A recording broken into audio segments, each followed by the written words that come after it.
Okay, everything looks good. All right, let me check my mic on this side and we can get started, everyone. Salute everybody who's in there. Shout out to Salita Marie. Thank you. Let's get it. I'm black and I'm proud. So say it loud. Salute Salita. I'm black and I'm proud. All right, let me check everything. Let me check stuff on X. And we can actually get busy.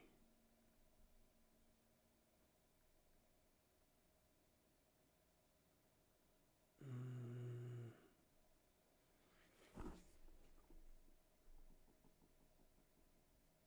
mm,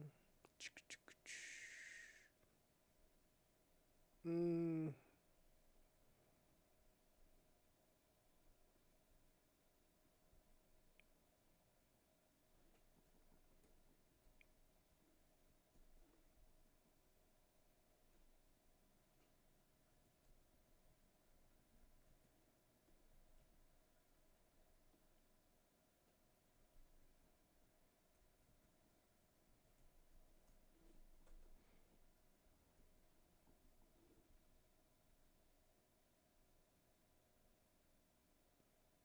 Mm, hold on, everyone almost done?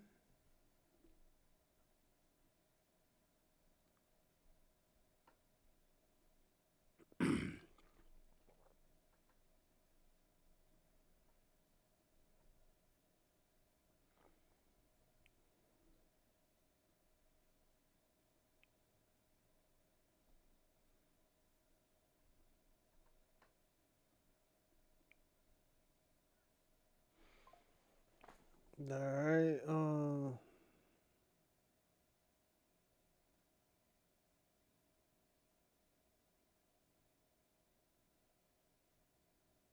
Damn, J Lo's going crazy.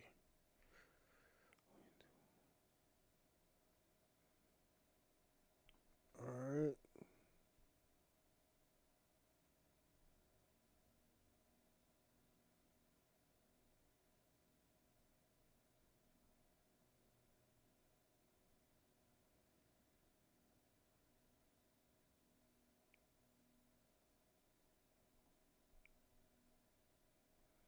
All right.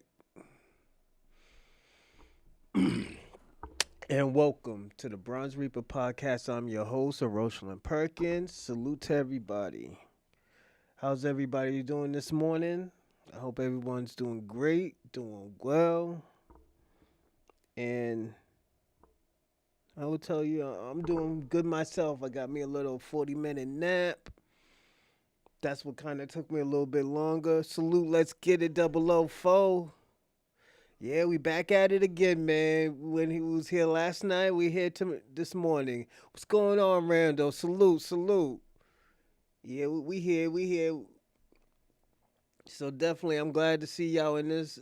See y'all in the live chat. Let me see what y'all doing. Okay, cool, cool, cool, cool. Okay, but yeah, I want to say like, yo, we're having a what we're going through right now till this is it Please hit the like. Yeah, thank you. Hit the like button. Salute, salute.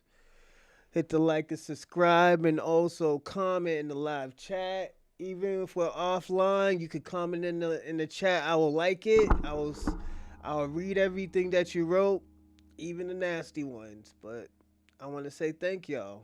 You know, um, and part of me too. I just got out of work, man. Give me a second. I know I still got the same joint on. It's just this is my work clothes. I went to work last night and I'm wearing the outfit again. I didn't get. I didn't be. I didn't.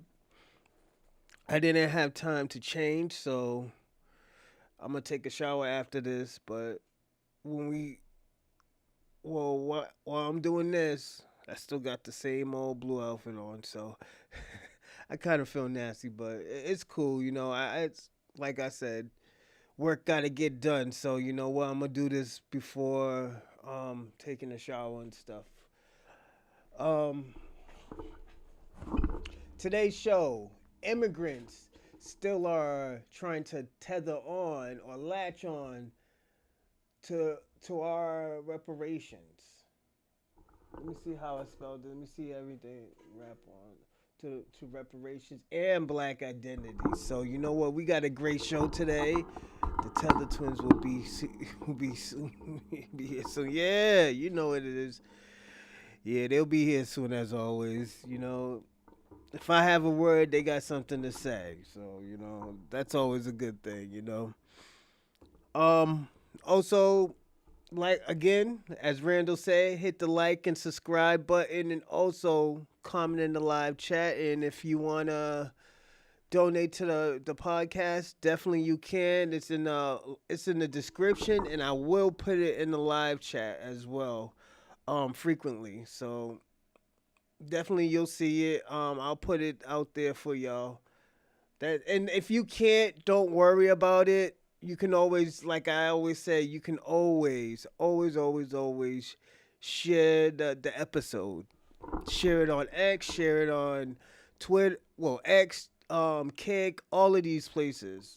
Wherever there's a social networking, you can share it definitely. Um, but definitely we're doing good out here, man. Salute to all of y'all. You know, yeah, the twins will be here. I still think they're the same person, but I could be wrong. Excuse me, everybody. I could be wrong. Definitely, I can be wrong. Um, I do want to say this. I understand all of us has a great lineage. Like everybody has a great part of their lineage. The only different thing is that Black Americans' lineage shines. It defines the odds. It's the Rudy story that Rudy never really had. We were the Cinderella story, you know. So this is why our lineage is so great. We're not saying everybody else's lineage is great, but our story is very. It's an inspiration. It's an inspiration story. That our lineage came from slavery or having to fight, and we broke boundaries. When they gave us a inch, we took a yard. We took miles. And the thing about it, we didn't just bring ourselves. We brought everybody. Everybody from a continent, everybody from a country, everybody from a city, a mud hut, a town. Any place you go in the United States, there is a black inspirational story. There's some black movement. There's some black invention. There's some black historian. That's something to be proud of, you know?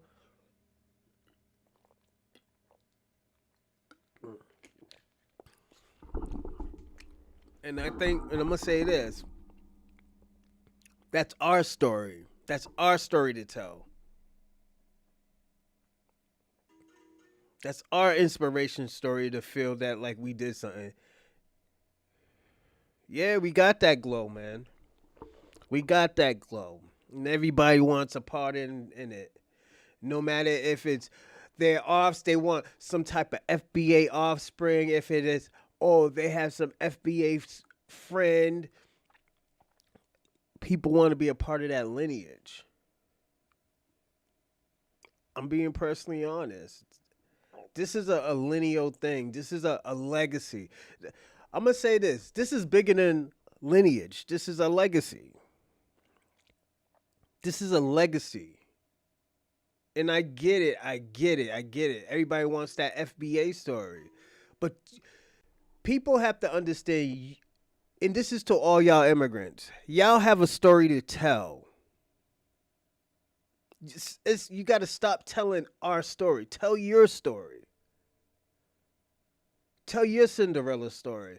Tell your inspirational story. Tell your story about the shitty country that you was in. Then when you got to America, you made yourself something. You made yourself great. Tell that story, or say, "Oh yeah, I came from this shitty country and I made my country great." You know, I made my country into a power country. That's your story that you should be telling. Not, oh, I came from a third world country and I came to America and I made something of myself. It just seems like you have to be around greats. This is one thing, and this is one thing I always pressure. I always question Michael Jordan's greatness. If Michael Jordan did not have Scottie Pippen, would he be a six-time champ? Will he be that great person that he is? These are the things that I ask and I question.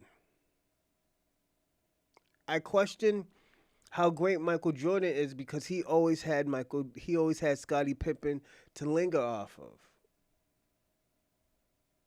Could Scottie Pippen be great somewhere else? Could Scottie Pippen win 3 or 4 championships? We already seen what happened if Michael Jordan wasn't there for a year. They were still in the same situation. They were still in the same predicament in the Eastern Finals. Is Michael Jordan great? Absolutely. It was because of the system that he was around. Mike made Scotty. Yes, he made him great, but at the end of the day, Scotty already had it. Scotty already had it. Like I don't think we give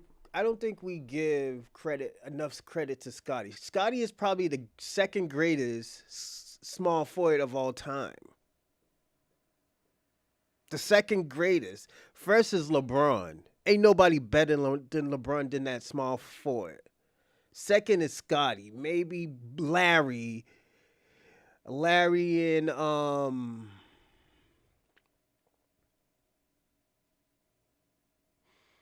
let's see, Larry and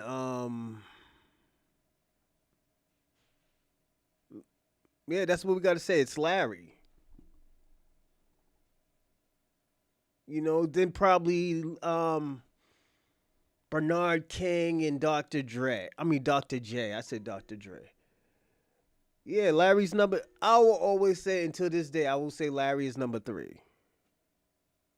Larry or I'll say Larry or uh, Kevin Durant. After that, it's Dr. J and whoever's next. Those are the people that evolved and evolutionized that position. But it will always be LeBron James. We have not seen nothing like it.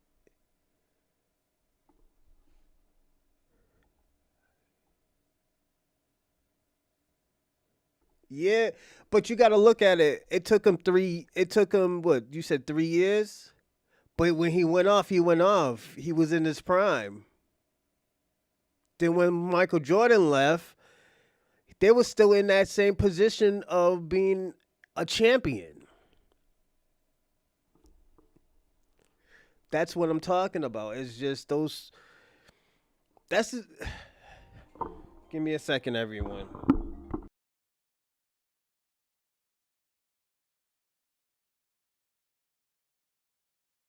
Everyone, give me a second.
All right, I'm back. I will always, yeah. That's why I said when Scotty took off, he took off. Scotty's the second greatest small forward of all time. Um, can it change? Of course, anything can change. Even the Michael Jordan, LeBron James situation can change. Um,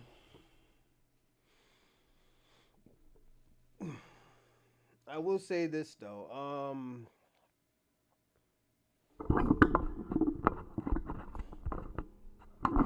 I will say this. Um, it was a big impact though. I think LeBron had a bigger impact because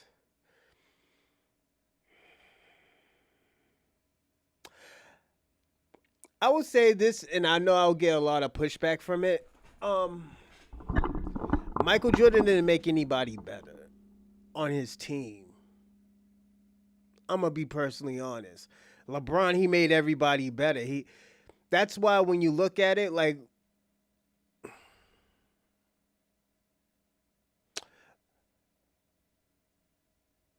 LeBron had multiple players to his team, such as Kevin. Was it not Kevin? He had Flash, also known as Wade. He had put the weed down.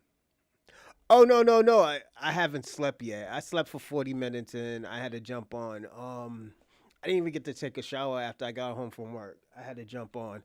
Um, and we're just talking. He had Chris Bosh. He had Wade. His pieces. He had Eddie House, Mario Chalmers, and some of these people he had to work with. But you got to look at it after he left the team. You know, they sunk down in rankings. Cleveland, when he was the only one good on his team and he still made it to the finals. The last person we ever seen do that was uh, Iverson.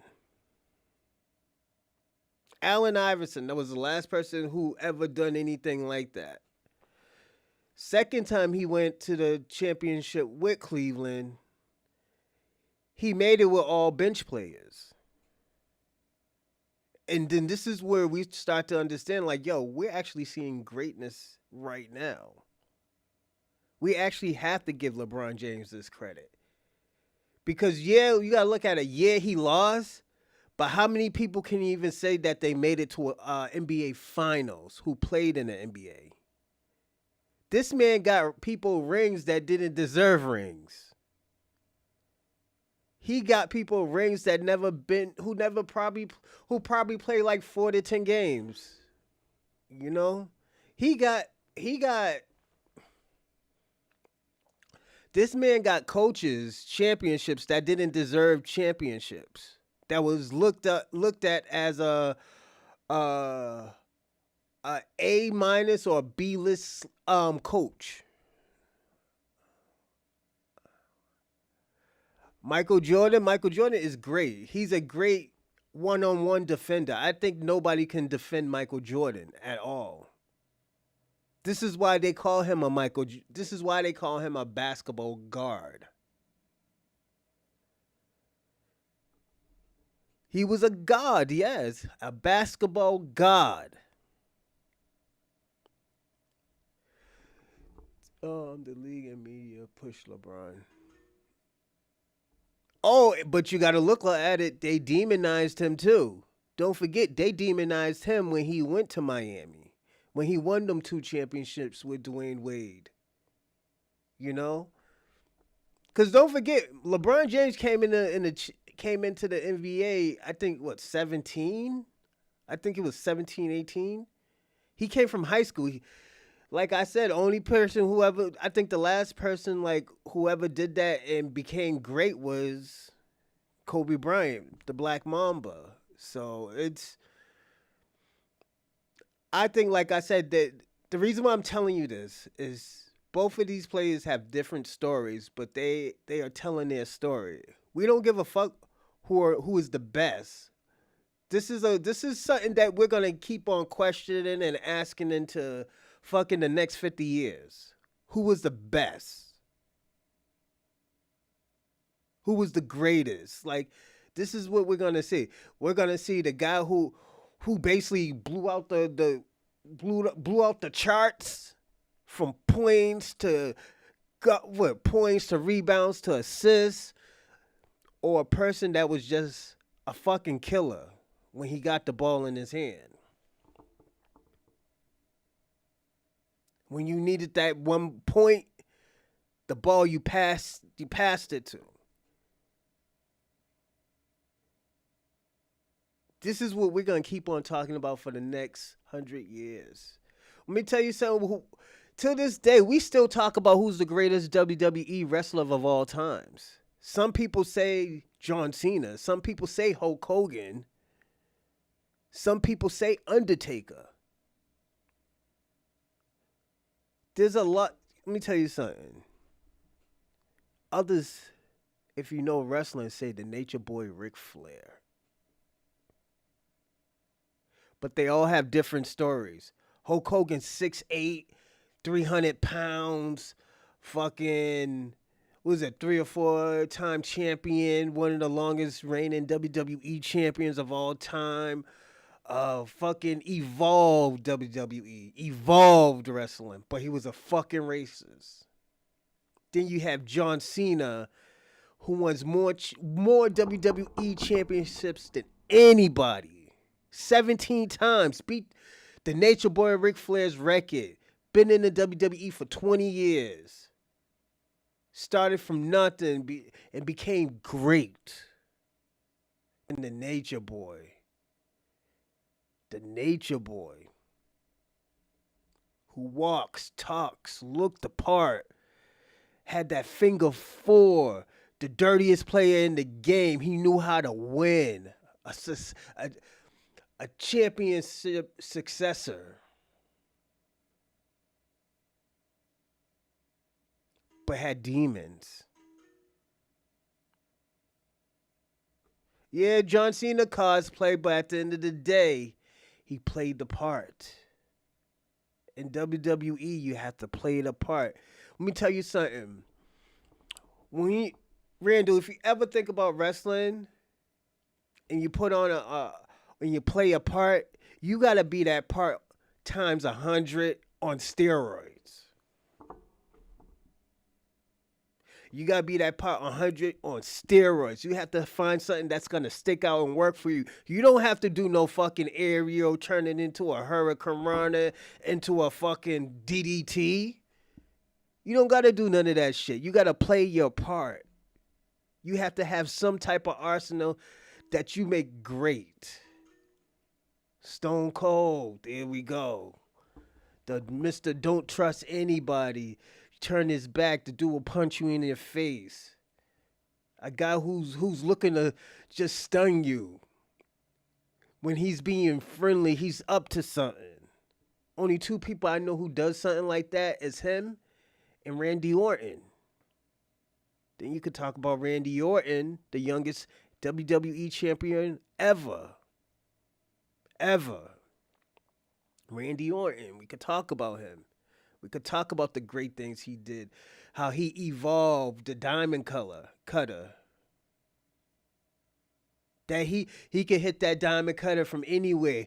A person who can pass, who has a chance to pass John Cena. Who been in the industry since he was what, 19, 18, 19. You know, so and we could say one of the persons that I love to hate, Bret the Hitman Hart, the best technical wrestler of all time.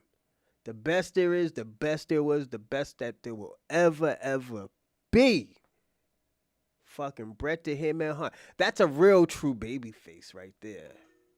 Even when he was a heel, he was a baby face. Oh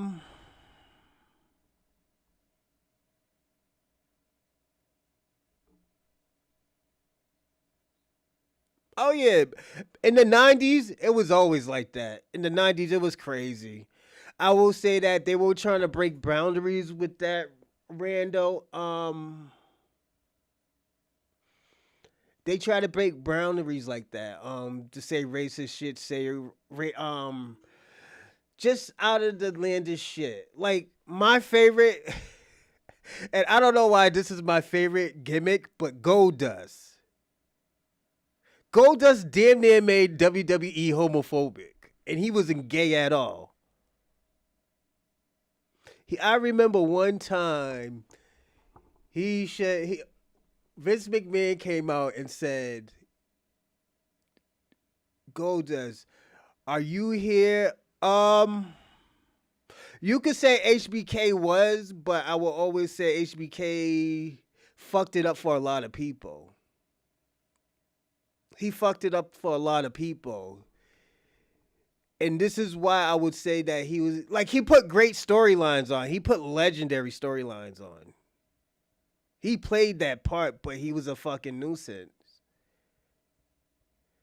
Like people like HBK, and I love it. I love Shawn Michaels. Shawn Michaels he's one of my favorites, but he was a cancer like CM Punk. CM Punk is a cancer. I'm just waiting for him to do something fucking stupid and get fired again.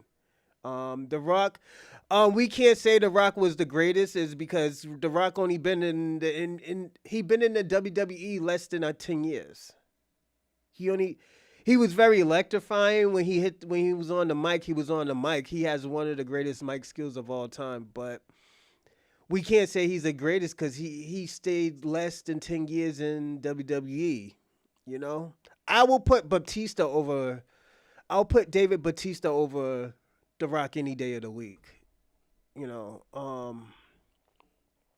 yeah, Goldust made people feel homophobic, but he wasn't gay. I remember when he told Vince, "Oh, I see." He said, "I see you looking at me," or some shit like that. He said, "But is that a mic in your pants, or are you happy to see me?" He said that to his boss.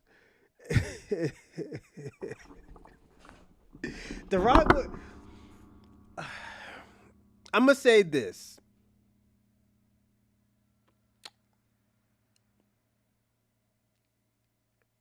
The Rock was electrifying. The Rock was great. But how many great matches you can say The Rock had was historically great? We could say the Rock and the Stone Cold saga. That was a good. Those were two good ones.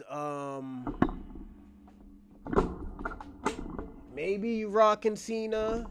That's another. But you can't really name a lot. But I can name a whole bunch with Shawn Michaels. I can name Shawn Michaels and Bret Hart. the screw job. I can name Shawn Michaels and Stone Cold, Shawn Michaels and Undertaker. Let's see, Shawn Michaels and Marty Jannetty when they had the when they diffused the Rockers. You know, you can't really name that many with the Rock. Rock and McFoley, you know, or Rock and Mankind. That was a great one. Um, I wouldn't say Rock was a one-dimensional fighter, but it's just he just didn't have that many great storylines. He has great promos. His promos are crazy, especially when he talks about pancakes. You know, so. But this is what I'm talking about, stories. You're gonna hear me talk about a lot today about stories, and the reason why is because I feel like immigrants want to tether on to Black reparations, and they have a story to fight for and a story to talk about. You don't have to add Black Americans into your story, like we don't have to add immigrants into ours.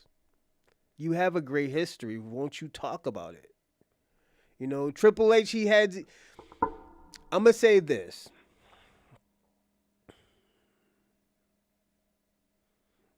And I know me and him,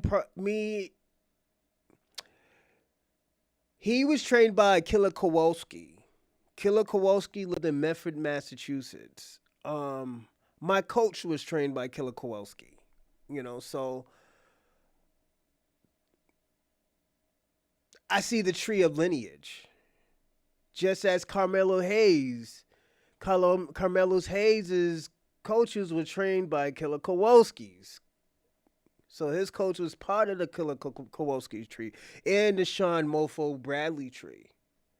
If you're part of that fucking tree right there, you're part of one of the greatest fucking wrestling families of all time. The Killer Kowalski family. You got Triple H coming out of there, Perry Saturn, um, Eddie Edwards, Kofi Kingston, uh, who else? Frankie Kazarian, D'Lo beating the man with the kendo stick. Know what you need to see, Ray Ray? You need to see when D'Lo was in the Smoky Mountain when he was a part of the Gangsters with Mustafa Ali and New Jack. Most people don't know that was D'Lo, a part of the Gangsters. And D'Lo's from Maine. He's from Maine. I love D'Lo. D'Lo's the man. But yeah, he was a part of the Gangsters with R.I.P. one of our FBA brothers.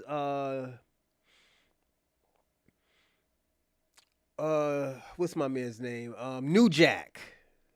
If you don't know New Jack is probably one of the most violent wrestlers that you can, if not the violent wrestlers of all times. If you ever heard about the mass transit incident in Massachusetts, New Jack sliced somebody's forehead, and the guy was started gushing out blood, and they found out the fucking kid was 17 years old. This motherfucker had a lawsuit on him. So yeah, it's what else? New Jack was it? What's his new chick? Rooster Red, some guy named Rooster Red. This nigga New Jack beat up a 67-year-old guy with fucking cheers named Gypsy Joe. Yeah, New Jack is a fucking nutcase. Yeah, that nigga's a nutcase. Mick Foley had a good. Oh, Mick Foley always puts on good matches. Undertaker, Chainsaw Charlie, also known as Terry Funk, his New Japan days, Bret Hart, Undertaker, fuck man, The Rock, Triple H, Stone Cold. Remember he had like 3 different types of gimmicks. He had fucking Dude Love, Cactus Jack, Mick Foley, Mankind. Yo, this is why I say a lot of people is over The Rock. I would not even put The Rock in top 15.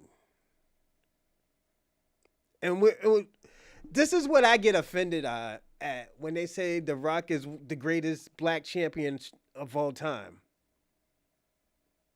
If it ain't Butch Reed, Booker T, or Ron Simmons, also known as Farouk, no. Like I said, The Rock ain't even the top five in black champions.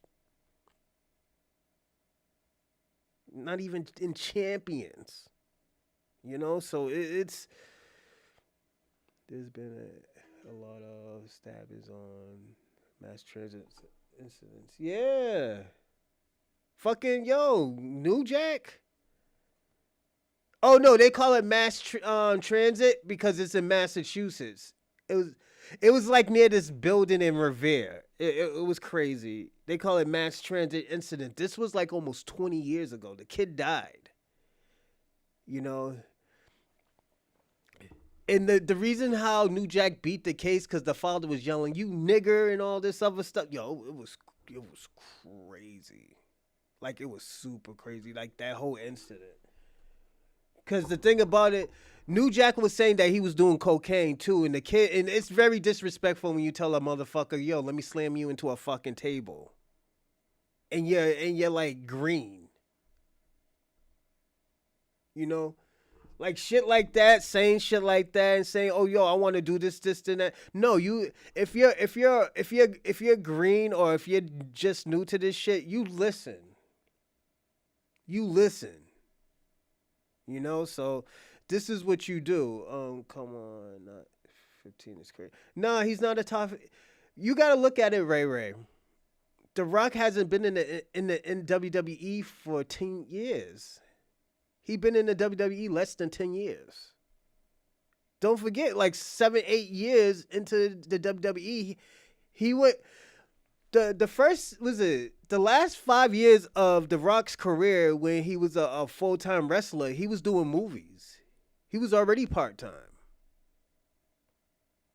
So this is what I'm saying. Was he great? He was good, but he's not a top 15 and of greatest of all times. I can name 15 people better than The Rock. You know what? I'm gonna name them.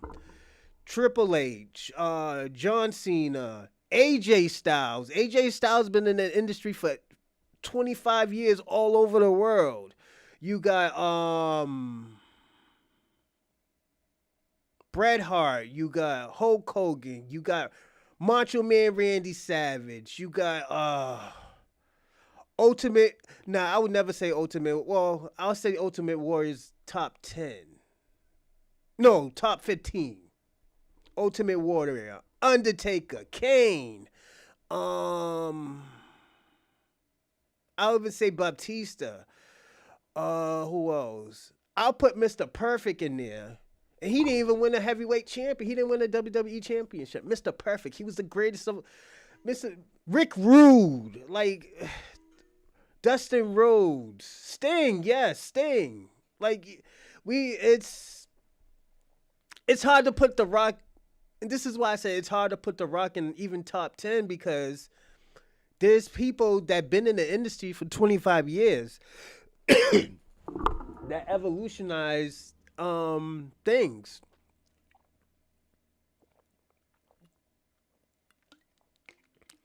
Like The Rock has great mic skills. His mic skills is better than most people who've been there for 15 to 20 years. I would even put it this way. I would even put The Miz in top 15. And the reason why I'm going to put The Miz in the top 15 is because The Miz is a Grand Slam champion. When The Miz was a wrestler, The Miz was a wrestler. That motherfucker never took days off. He never got hurt. He put on good shows. When you hate The Miz, you hate The Miz. That's why I love The Miz. The Miz is great not because he was a part of, and the thing about it, people always try to hold this over his head that The Miz is only great because was it the Real World MTV World? But The Miz made, let me tell you something. When The Miz got the hard time, the Miz made the best of it. If he had 5 minutes to be in that ring or on that mic, he made the best of it. And we got to give The Miz the credit. You know, so shout out to The Miz.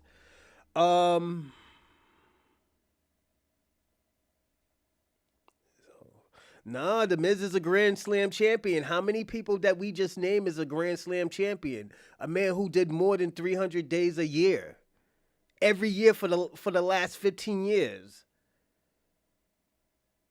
Miz is Hollywood, yes, but the Miz been when the Miz did wrestling, he did it. You know, he did the 300 year. He did the 300 days a year. He took less days off than most people. He studied the game, you know.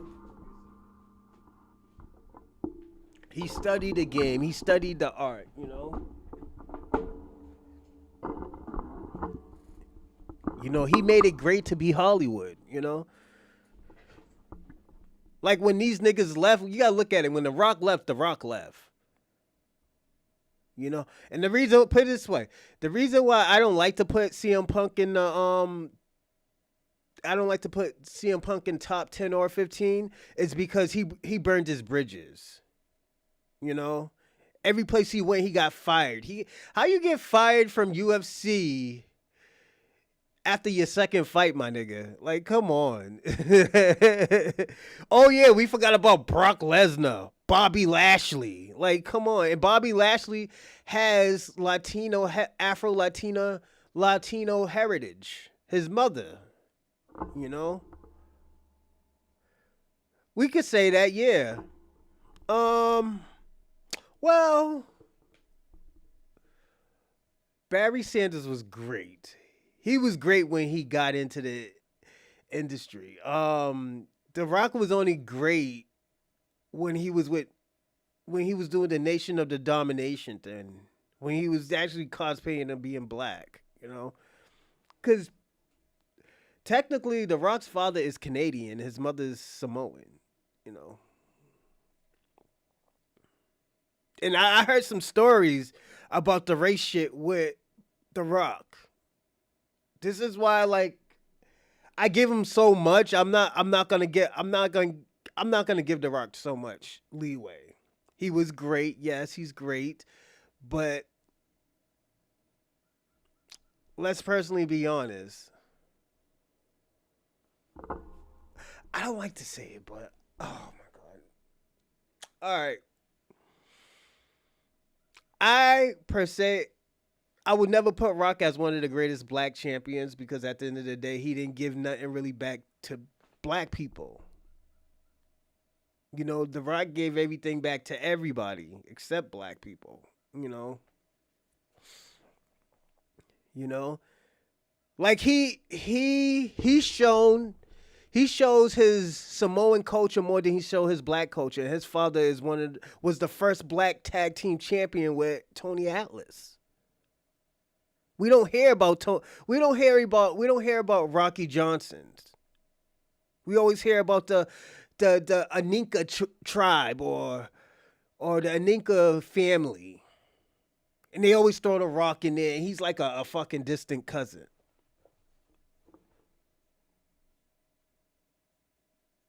Like, and if you ever ask me who I thought was the greatest Samoan in that lineage right now is, I always say Jacob. I've been saying Jacob ever since he was in MLW. You know, they treat us like family he's not Hawaiian, he's Samoan. Most of the Samoans are in like California. They're big, you know. But yeah, they love our culture, they fuck with our culture, but they have their own culture. When they do their culture, they do their culture. But let me tell you something, and I'm gonna be personally honest.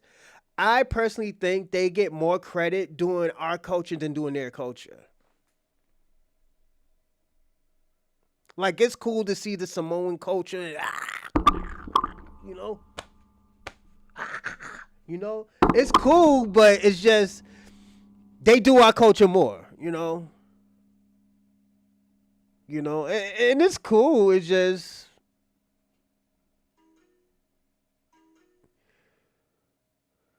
yeah, we're long distance cousins like Africans, you know? You know, I believe that they are cousins. It's just they're long distance cousins because a lot of those people have um afros and stuff. Don't get me wrong. It's just they have a different culture. They have a different lineage as well too. Like, this is what I will say, Ray Ray. And this is why I'm not hard on Samoans, because Samoans fuck with us. But they have their own culture. It's just we get a. This is what I notice about WWE and just this wrestling. And I hate talking about wrestling in indies because I'm in indies. Um,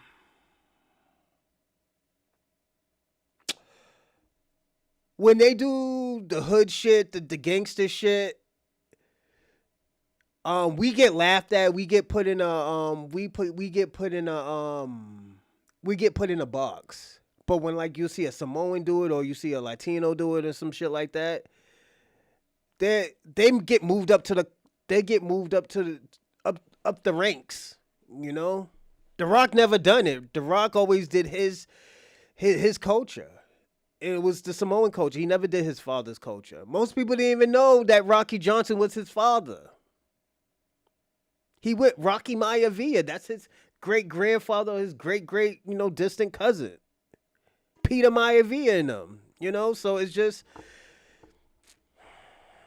I just don't like to I don't like to talk about the Samoan analogy, because I love, let me tell you something. One of my favorite wrestlers is Haku. If people don't know who a Haku is, he used to be called Ming. He used to be in WWE. He used to grab you like that, go crazy, ping you. Ming. It's one of my favorite wrestlers and stuff. And I think they're part of that family. But at the end of the day, Ming always been Ming. Ming always did the Samoan shit. This is why I loved Haku. I used to think that shit is crazy. Even the wild Samoans, they were dope because they were doing their cultures. I wish they were pushed a little bit more in the WWE or pushed pushed as singles, because I think they would have been great as singles. Like look at, I'm gonna give you an example. Jey Uso.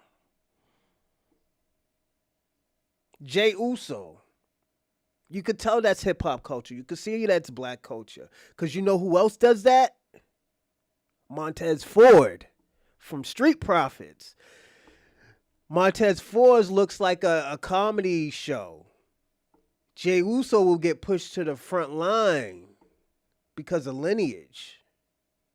That Samoan lineage.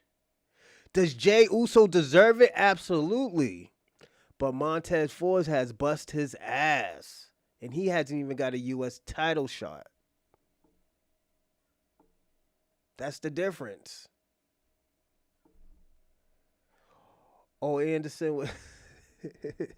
Yeah, he was. from the Four Horsemen? Yeah, there was a lot of them. There's a lot of these people who was known as a racist, Rando. You'd be surprised. You got Hulk Hogan. I heard, what's his name? Ric Flair said some racist shit to Teddy Long. So I heard some shit about. Ric Flair said he didn't know about it because he had an alcohol problem, but Teddy Long said he said it. All you could do is apologize. Like, yo, my fault, Eddie. I was on my shit. I was fighting demons. And John Cena, nah.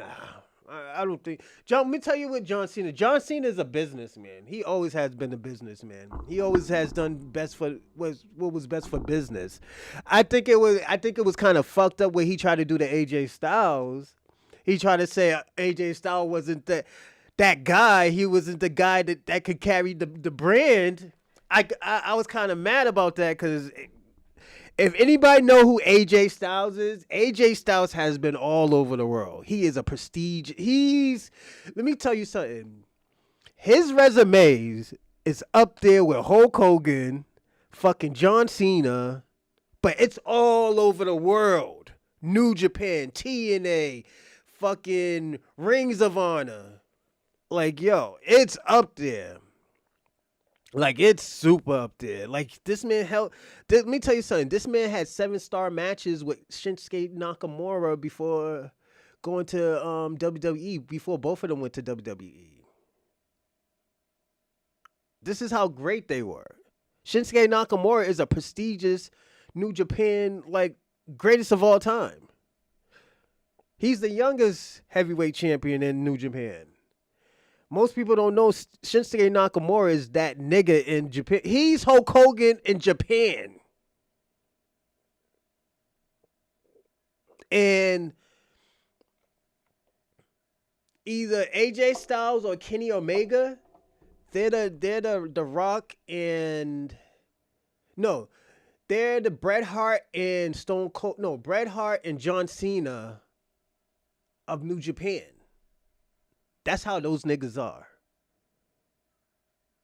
Like, AJ Styles is probably the greatest New Japan champion since fucking what's the dude's name who fought Muhammad Ali? He just died too. Super tall. He was an ambassador for Japan too. I forgot his name, yo. Big dude. And shout out to him. Rest in peace. I forgot his name. He was great. He was a great fighter. You know? And like, you also have other greats like Big Van Vader. Big Van Vader was a great fighter. He moves like a cruiserweight, but he was fucking 350 pounds. You know, so I could talk of wrestling with y'all all day. But I was just giving y'all examples as stories. Everybody has a story to tell. Everybody's story might not be great as everybody's story, but everybody has a great fucking story. Everybody has a story that everybody can learn from. This is what these tethers need to understand. You don't need to steal Black American culture. You don't need to like tether off our achievements. Like, I'm gonna give you an example. The banjo. The banjo was ever been evolved to a fucking guitar because of Africa. Now you got white people still in your culture saying like, yo, this is American white culture. I'm a white boy with 4 teeth playing a banjo. Do do do do do do do do do do. And a white guy just dance. And we don't hear Africa say, oh, hold up, wait a minute. That's from West Africa. You know who had to say that? I had to defend Africa. I had to defend Africa. Where was the Africans defending them? Defending their culture.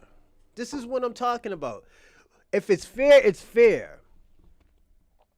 I will always be like that with y'all. Fair is fair.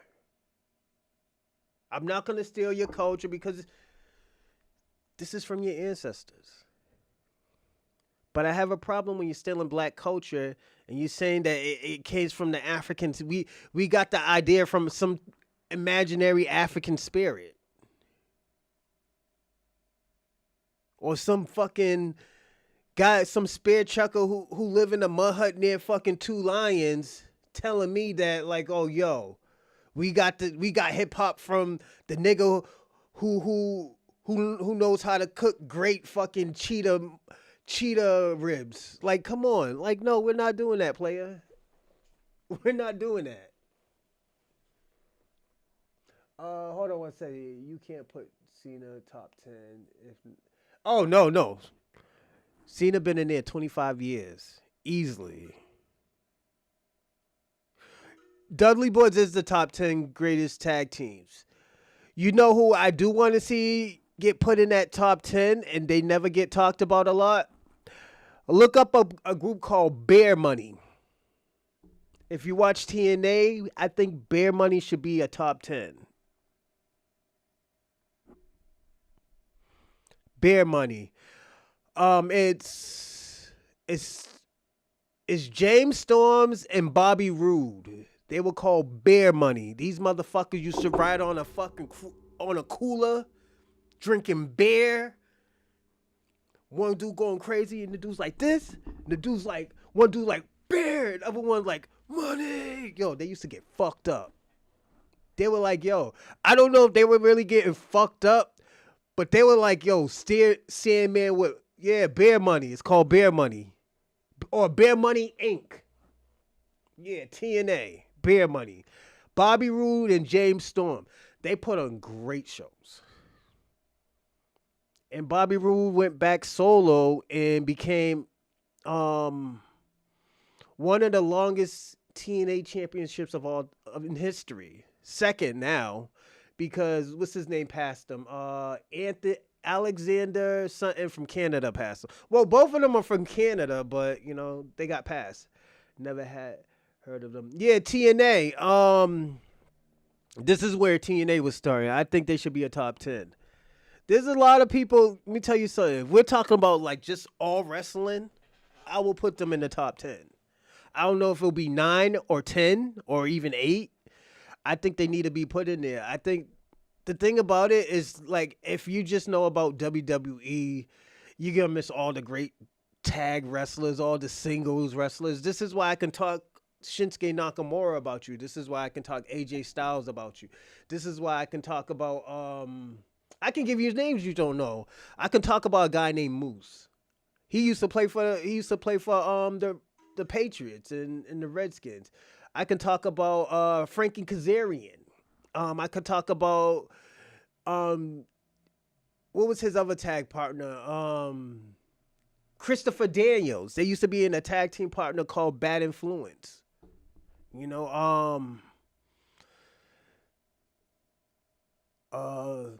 was a group called 3 Count in WCW. Yeah. There was Hurricane. There was Shane Helms. Hold on, that's the same. No, Shannon Moore. I'm sorry, Shannon Moore. I forgot the other guy. They were called 3 Count, and they used to do it like it's crazy. They were like a Backstreet Boys of wrestling. Like they used to dance. They used to do like their little. They used to do their little New Kids on the Block shit before they wrestle. It's crazy. Some niggas came, these niggas came down to the ring looking like Backstreet Boys, like dancers. Like they both all look like dancers. Like it's crazy. It's James Storms. Sorry about your. Yeah, sorry about your damn luck. Yeah, so he was in 2 groups. One was Bear Money, and the other one was what's his name? Chris Harris. I forgot the group's name. They were like the Booker T. Yeah, Booker T was in a few groups. He was with Harlem Heat. He was with Goldust. He was with there was a few people, man. He did a little run with Scott Steiner, Big Papa Pump. He did a little run with him with the tag team titles. Yeah, you'll be surprised. You'll be super surprised about these wrestlers and like how they all evolve, like just wrestling as a whole. This is why I say, this is why I think this delineation is very important. I'm going to get back into the delineation because this is, like I said, this stuff leads on to delineation because wrestling is so simple to understand. NWO. Yeah, he was in NWO for a day. Yeah, NWO for a whole day. That's it, and excuse me, he got kicked out. Or King Booker, remember he was King Booker? He used to do this. That was my favorite Booker T. But he was like this, and when Crime Time took his wallet, he's no, get their black asses back over here. Yo, you go find them. He took off the rich voice, and he's like, yo, he asked his wife for his wallet, and he's like, I got your wallet. Oh, some black ass motherfuckers took my wallet. Yeah, it was. Booker T puts on good shows, man. When he does this, Or if he says 5 times, yeah. 5 times. World heavyweight champion. Yeah, man. King Booker. Yeah. You'll be surprised. It's like, all of that, like I said, all of this delineation, everybody has a spot. Everybody has a kingdom. Let me put it that way. Y'all immigrants have the kingdom where y'all are great. And that's in your culture. You got to show your culture. You don't have to. Let me tell you how it's something. I'm gonna tell people all the time. You don't have to parasite off of people to have, to show your culture. People are gonna like it. Some people are not gonna like it. There's some shit I like about African culture, but I'm not gonna sit here and let them latch off of my culture and my forefathers and my elders, you know, bust their ass to get, even with our inventions. This is why white people are mad at us. White supremacy people are mad at us. Not white people, but white supremacists people are mad at us because they can't latch onto all that stuff that they've been saying that they created. Because it's going to come back and to say, like, yo, what the fuck did y'all create without black people? I don't like my... But I would say this, Randall. There's some things that is great about white culture. I don't know, but we could always find something.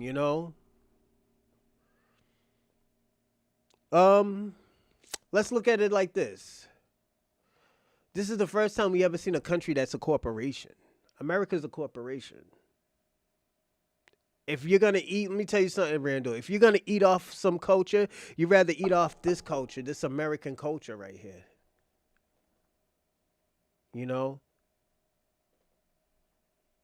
And that's how you got to look at it. Oh, they don't seem to understand we are American culture. Yeah. It's a beautiful nation. It's American culture. And you got to look at it. Yeah, black Americans made American culture, but black Americans made this American culture for everybody. We just want y'all not to lie about who made the culture. Where did this culture come from? Everybody can eat and make money off the fucking culture.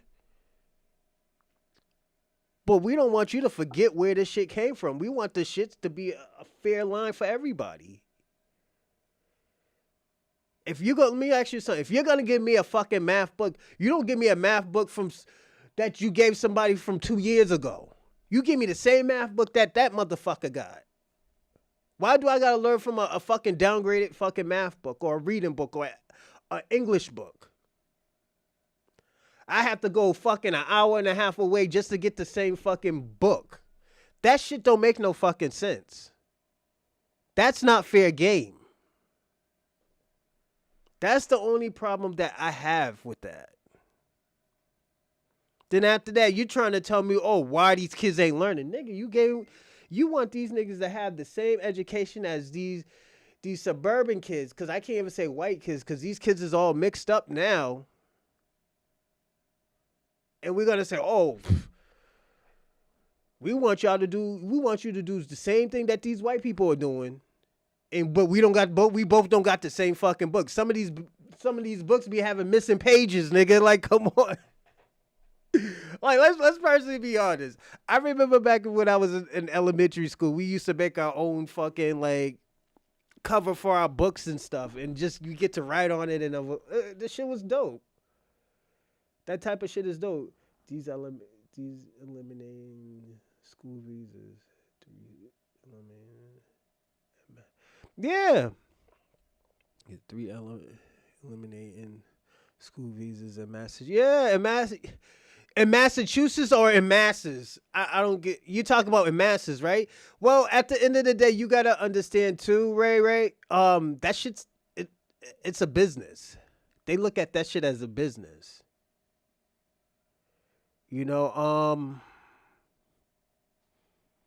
That's why I don't have a problem with that, because it's not our business. They don't want us in that business. Because if they give us like vouchers and stuff like that, nigga, this is why I say when you give black people an inch, they go a mile. Only thing, they just need a little foot in the door and like, yo, they take off. We good.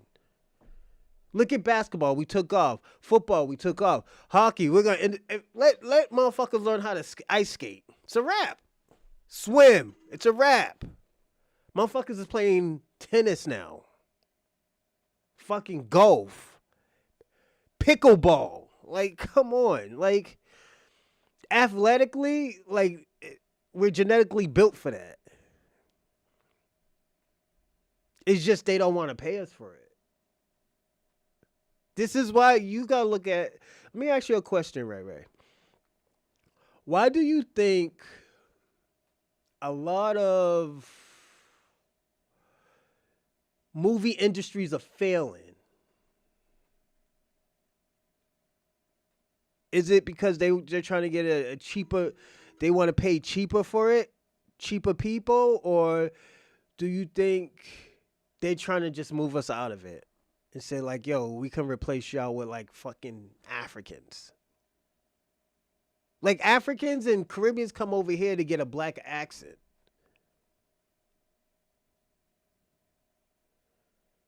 Like you can't get that nowhere else. That's what Franklin Saint off a fucking Snowfall. He sounds nothing like a person from California. That shit was so fucking forced. It was crazy. Even the girl off of Sinners, she did a good job. The root lady. I would say root lady. The root lady. She sounded like that was forced. She probably hung around some root people like, oh, yo, this is how they act and yada, yada. I understand that. But it's a cultural thing.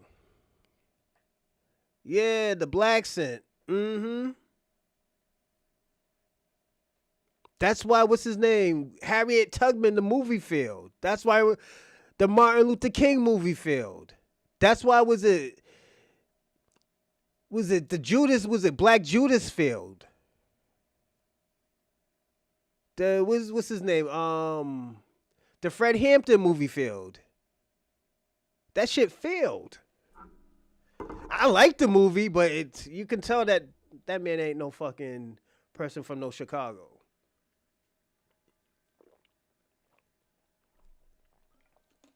Hollywood still don't get it. Just like these Republicans and these liberals, they don't get it.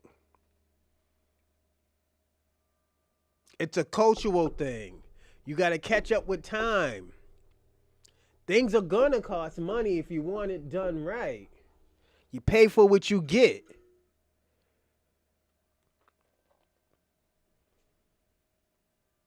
If you pay for a lazy nigga to fix your house, your house is going to be half fixed.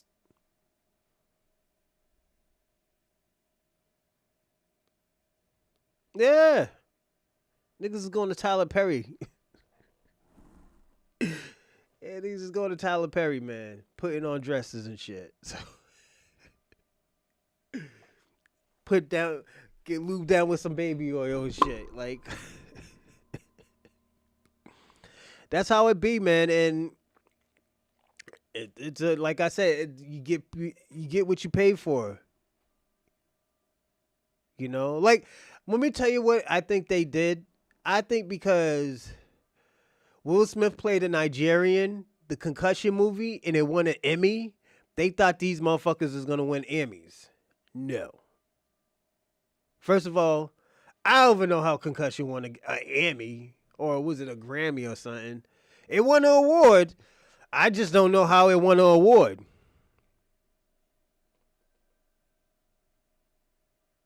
King Rich was a good movie because culture, you know? American Gods was the last straw. Yeah. I'm going to watch that too, Ray Ray, just to see what you're talking about. I'm going to start watching that today after this show and I pick up my kids. American Gods, because I heard about it, you know?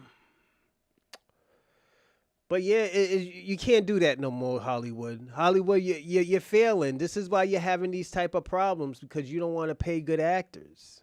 You know? Had him shot. Was Tyler at... probably, man. Probably.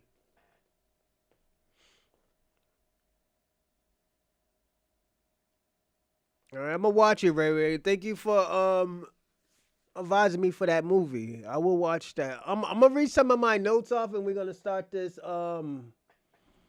We're gonna start the show. We're gonna watch the videos. Um, the reason that the black diaspora wants the same, lineage. There's a reason that they want this lineage. This lineage is. I'm gonna say this before we even start. Our lineage is just popping. Like niggas is finally finding out where all this shit's coming from. Where's all these styles coming from? Where's all these? Like, come on, we have black dandies. You know what a black dandy is? It's a motherfucker who dress European and make that shit look fly with their own flavor to it. I'm just adding on a little bit more, but you got to understand, where did European fashion come from? Was it the Moors? Was it the Africans that came from Africans and black natives that came from Africa in America? Don't forget Pocahontas. They sent her ass to fucking England and she died there. She wasn't married to no man named John Smith. They kidnapped her. So y'all Africans can throw y'all name up in there because there was Africans there. I don't know how much you did. You have to do some research. But that's what you could talk about. But now you got to look at it. All your fashion comes from America now. All the sweatsuits that y'all wear, that y'all call the Nike Techs, they're sweatsuits. Nigga, they're sweatsuits. We wear those shits to go to the store. You know? We wear that when we don't want to get dressed up. The fuck? Y'all niggas is wildin' in England. Yeesh. But black dandy, that's another word y'all can look up. Black dandy. You know, we did fashion, inventions. Like, you gotta understand culture, fucking, agricultures. Like, let me tell y'all something. Let me tell you how dumb these British people are. And I'm not talking about the Caribbeans and the African British, because y'all niggas don't run anything in England. But let me tell you how these dumb these British people are. Instead of just taking all their resources and stuff from England, they could be paying for people to do agriculture. Because England can't really grow anything. And all you have to do is do import and export with Africa. Africa could damn near grow anything. Help them get started, take 20% from them, then after that you pay for their agriculture. Like, no, you pay for their import and export. That's what you do. You don't have to grow anything. You'll just be a corporation. England will be a corporation. You're just paying them for your service. Instead of like just stealing and taking shit from them, help them create business and take 20 and 40% from them, 20 and 30% from them, because you helped them start that shit. Like, yeah, they could get the resources, but how are they gonna put that shit together? Them motherfuckers can't get along together. Them niggas are so tribalistic. Only time they could get along is with white people, and I'm gonna be personally honest. With Africans is only with white people. In the Caribbean islands, there's certain shit that is grown only in the Caribbean islands. You help them get that. You give them the tools to get stuff and grow stuff. And I'm talking about the high tech tools and stuff so that shit could grow fast. And like, yo, bam, that's business. That's business.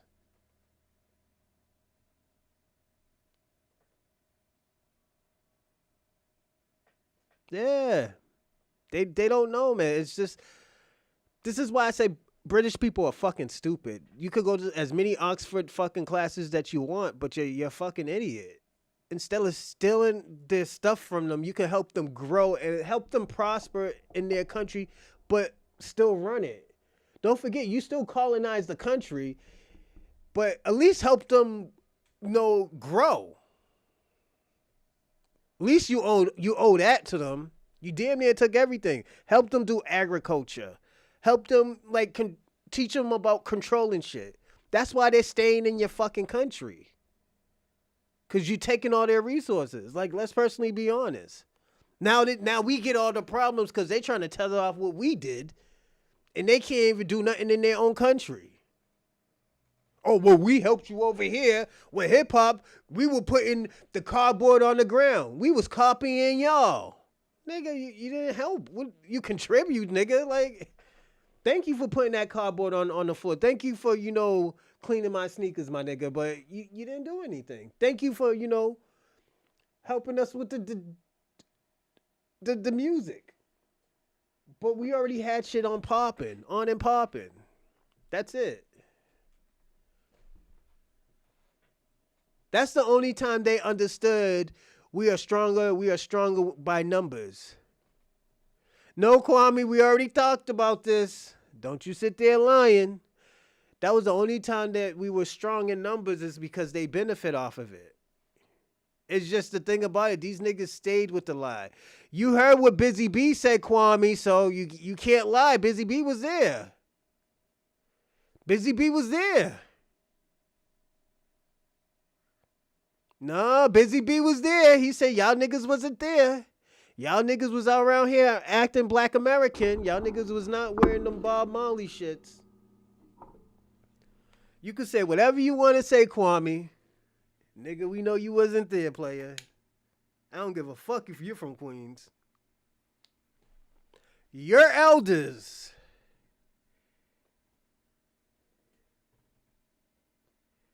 These pippins don't. You got it, Pedro. Yeah, man.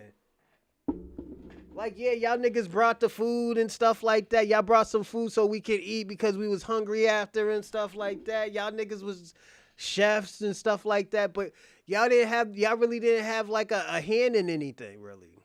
When niggas was inventing, you didn't have a hand. You contribute, yes. You help us move. You helped us move the movement faster, yes. But y'all didn't create anything. This is what we're saying. You were there, but you didn't help create anything. You talk about, oh yeah, we did the toast and niggas been rhyming, my nigga. Niggas been rhyming. Niggas been rhyming since niggas was down south. What you think James Brown was doing? What you think the doo-wop days was? What you think the funk days was? Disco. What? Nigga. And we didn't even create disco, I don't believe. Oh, yeah. We can talk about this, Kwame. It's just y'all contribute. You should be happy that y'all contribute. You want to fucking say that y'all created something. Y'all didn't create anything. Yo, you didn't even create... Yo, Kwame, Jamaicans didn't even create reggae music. They didn't even create reggae music. The Puerto Ricans helped you. That's why they got a hand in reggaeton. Because they help y'all create reggaeton. They help y'all create reggae and they got reggaeton. Yes.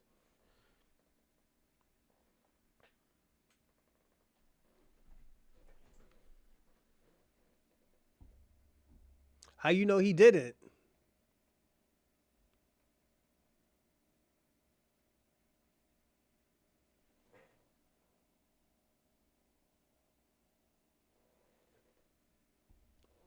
Shout out to Tamika. You from England? You got a British last name, player. Oh no, we're creating in 2025. Let me ask you a question. Where are you from? Tamika or Tamarka or Tamarka. Where are you from? That's a weird name.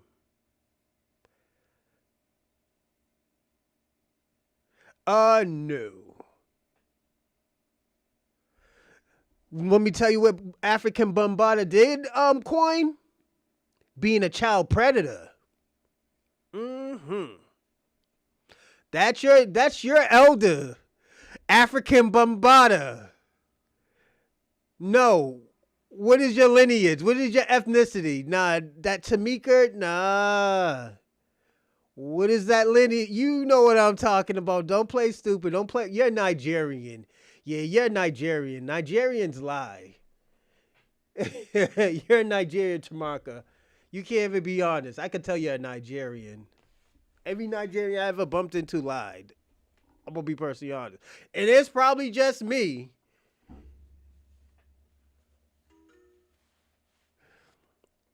Tamerka is Hebrew, last name Jerry. You ain't no fucking as me. I'm sorry. But shout out to you, you got a dope name. There's nothing wrong with a Nigerian name. It's I like it. Tamerka is different. It got a ring to it. But shout out to Tamerka. If you want FBA, shout out to you, player. He was putting huggies on.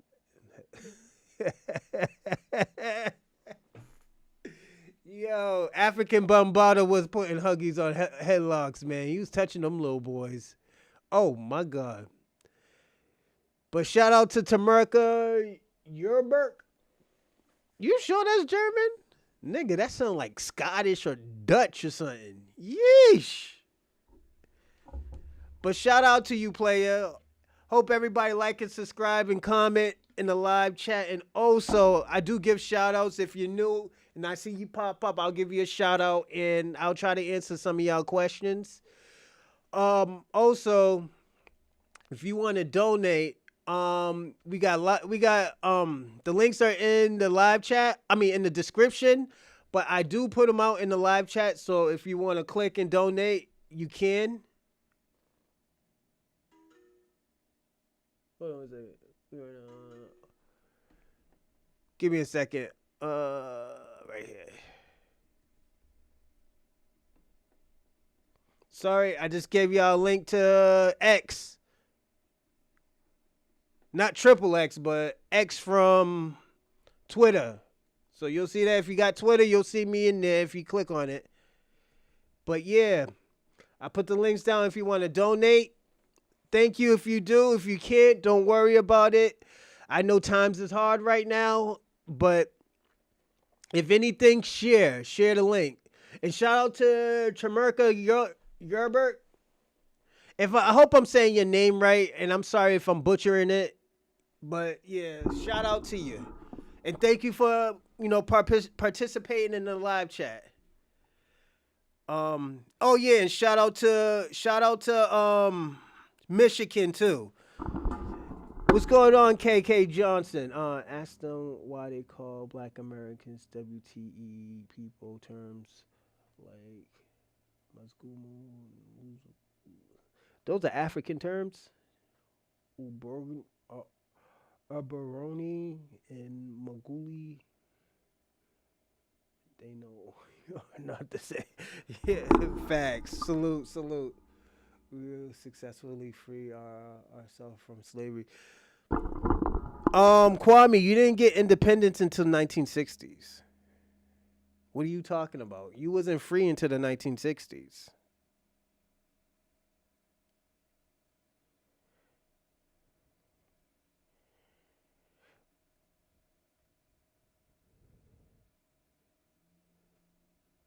Why do you call us that, Kwame? He said that. Read what he says.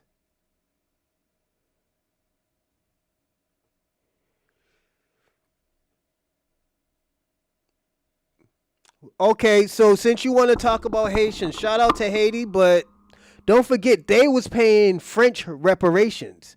That's why their country is piss poor. So they didn't fight, they really didn't fight out of slavery. They could have just got bombed.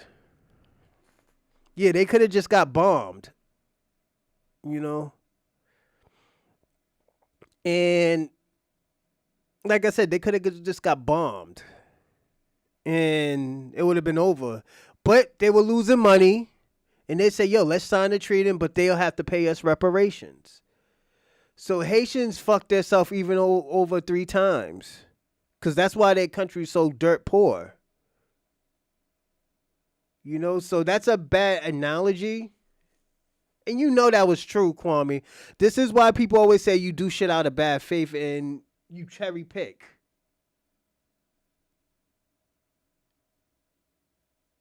Emancipation Proclamation. That's a treaty. After the Civil Wars was a treaty. This is why people have constitutional rights. So what are you talking about?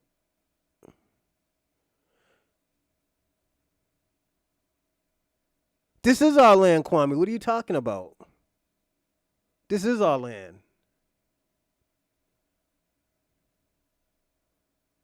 Put it this way, Kwame. This is the reason. This is the reason. This is the reason why. This is the reason why you could come over here and get Section 8. This is the reason why you come over here. So if you're Caribbean, did you do so much? Oh, Tamarka's right. I will say that. If your country has done a lot, Kwame, why are you over here? That is a good question. Why are you over here stealing our credit? That's what in our achievements, in our inspirations, and in our influence. Let me ask you a question, Kwame. What is the influence that Africa or Jamaica ever gave anybody? I'm talking about the world. Like we gave them our Martin Luther Kings, our Malcolm X's, our Fred Hamptons, our Bobby Seals, our Huey Newtons. What did your culture in Africa give the world?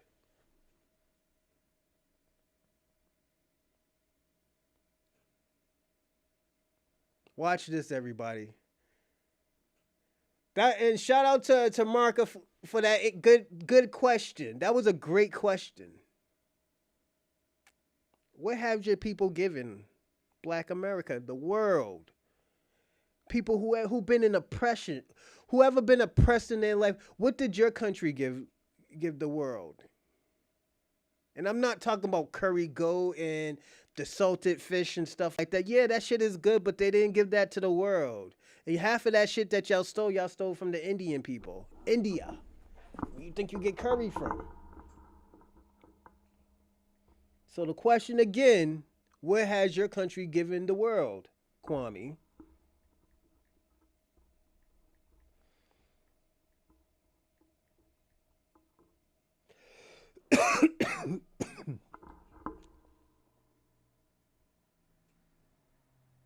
I know this is gonna be a while, so you know what? Let's go on to my bullets. The Black diasporas are latching on to the foundational Black American culture. Most of the Black diaspora really do not have culture. The reason why I say they do not really have culture is because nobody sees their culture. Anytime we see like a Jamaican culture, they're doing something crazy, smoking weed, got the Bob Marley hats and stuff like that. The love, first love, and all of that, and just shit like that. Black people been already doing that. We got the Commodores, we got the Stylistics, we got the Earth, Wind, and Fires. We already had people pushing that message, you know. Revolution. We don't really have that many people pushing revolutions from Bob. That was Bob Marley. And I'll throw y'all the name who was a non-FBA. Fidel Castro. And the other dude, I forgot the other dude's name. He's always on the shirts and stuff. I know that's not Fidel. But a lot of people, some people hate Fidel Castro's. Black people love Fidel Castro. We seen clear day 5 years ago, they tried to demonize Fidel Castro because he did not let Americans into that country for longer than 8 hours. He told them, you got to get the fuck out of here. A year after Fidel Castro dies, that's when they want to make a treaty where they can let Americans in. They wanted, and the thing about it, it doesn't make no sense anymore because she died. They've been trying to get Miss Shakur for years. They've been trying to get that lady for almost 70 years because she shot that fucking police officer for trying to kill her. Black people broke her out of fucking jail. They broke her out of jail and sent her to... Yeah. I don't know what that is. Khalifa fee?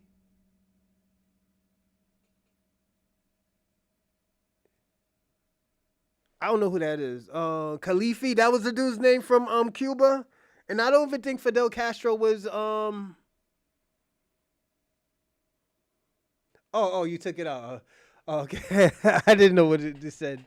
It's all right, Randall. If you can rewrite it if you want. But yeah, like I was saying before, y'all have culture, man. It's just y'all don't want to show y'all culture. Y'all so tribalistic over there. It's more of a political thing in Jamaica. That's why Kwame's over here. Kwame couldn't make it out of there. You know, he couldn't make it in Jamaica eating jerk chicken all day. You know, and I like jerk chicken. You know, he just can't eat it all day. Um, most of the black most of the black diaspora is mixed and mingled in. So y'all have an ethnogenesis too. A lot of y'all people who came off that slave ship. Y'all was mixed in too. So don't think y'all are just fully African. Y'all had a mutation. It's just y'all don't want to accept who y'all are. You know, so yeah. Just as black Americans had the mutations, Trinidadians had the mutations, Antigua had mutations, St. Kittens, um, Dominican Republic. I think that's Haiti, South Haiti, or North Haiti, or East Haiti. I think all them niggas is the same. I'm gonna be personally honest. There's no difference between a fucking Haitian and a fucking Dominican. I'm gonna be personally honest. I think they all the same. You know, it's just like it's like Cape Verde. Cape Verde has a light side and a dark side. You know, yeah, it is pathetic because at the end of the day they have a culture, man. You know, and that's their culture. They just trying to decline. They're just trying to deny who they are. This is why I had a conversation with what was it? Accent active be active, and I had to explain to him like, yo, you gotta be on the left or the right side, man.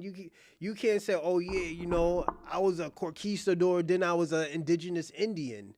Both of them niggas didn't get along. You know, you're gonna have to pick a side.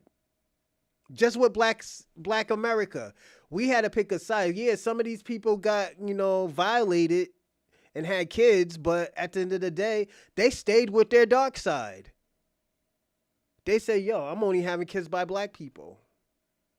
My kids is gonna come out black. That's their lineage now.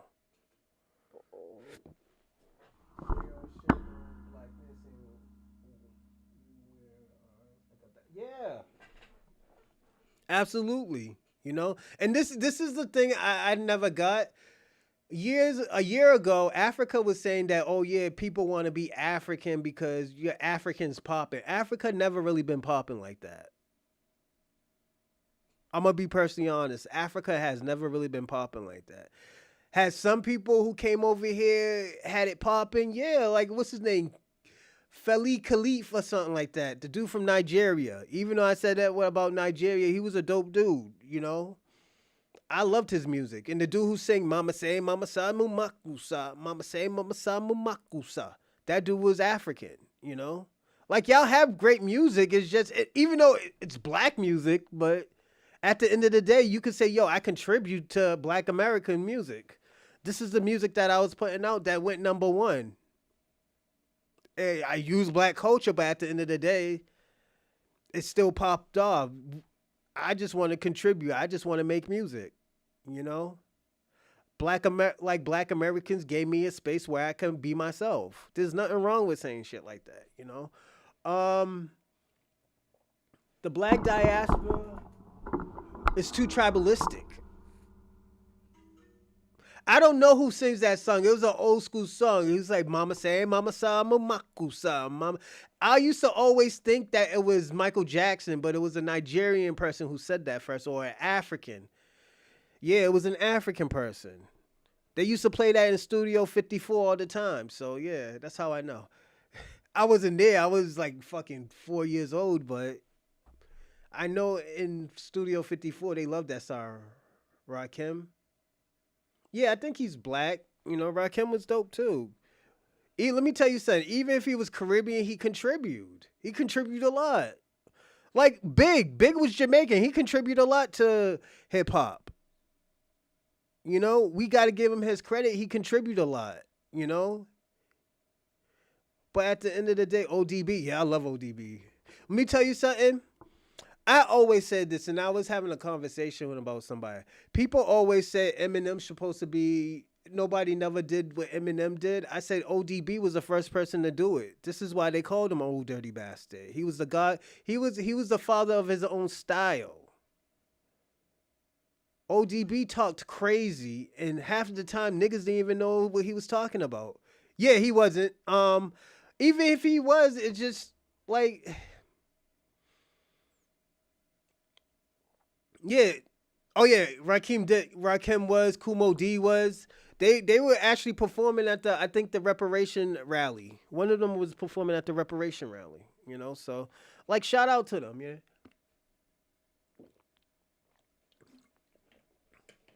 Like like I said, I always give my flowers off to somebody. I always give my flowers. I always give flowers, my flowers, to people that have done something. Like niggas will always give their flowers to what's my man's name? Big. Big was a fucking Jamaican. He was a big ass Jamaican kid. We still give him flowers because at the end of the day, he created one of the greatest double albums of all time. Life After Death. It was so super dope. It was super dope. But yeah, you know. But like I said, these are the things that people don't want to take. People don't want to say like, yo, you know what? We got Big. You know, Big was Jamaican. Big did his thing. He did a few songs with a Jamaican accent. That was super dope. It's just niggas don't want to take credit for it. Big is telling his story. He's telling that Jamaican kid who lived around black people's story. Was some of his lyrics kind of suspect? Yes. I will say that. It was kind of suspect. But Big was Big. I love Big. Big was the man. Black Americans are the most achieved out of the whole black diaspora. You got to look at it. Black Americans fought out of slavery. Let me tell you something. What you think the Civil War was? That was a money grab because people got to understand. It wasn't like all white people were like, oh well, you know what? We don't want these black people to be enslaved and they're great people and stuff like that. I'm gonna turn over other way and just say, you know what? This is not good. No, it was over like, yo, white people keep on dying. These black people are killing these white people on their fucking plantations. We're losing money. The South didn't want to give it up. They say, yo, they'll die before they give up a fucking slave. And they died. They died in Civil War. They lost. They were treasonous. They were perverted, treasonous. This is the difference between us and the Caribbeans. We didn't stand for the sodomy and shit like that. We will kill you and spit in your drink and poison you. Y'all niggas won't do that. Y'all niggas was so broke and turned on each other. Even in Jamaica. We could talk about Jamaica, Kwame. Y'all niggas turned on each other in Jamaica. The black maroons turned on the Africans.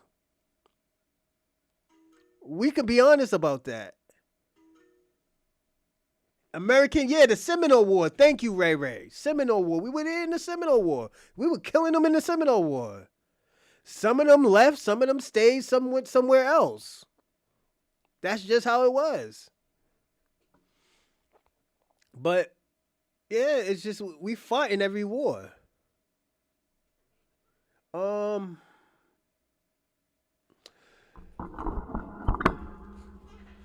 so I'm gonna finish what I was saying. We fought in every war while others paid reparations to their oppressors or had been oppressed through other cultures. And that's what I just talked about. It's like Kwame could talk about, oh yeah, we fought through. No, you're not telling the whole story, Kwame. Y'all didn't get independence until 1960s. So technically, Jamaica is fairly new, a fairly new country. We can actually say that that's a fairly new country because they just got independence.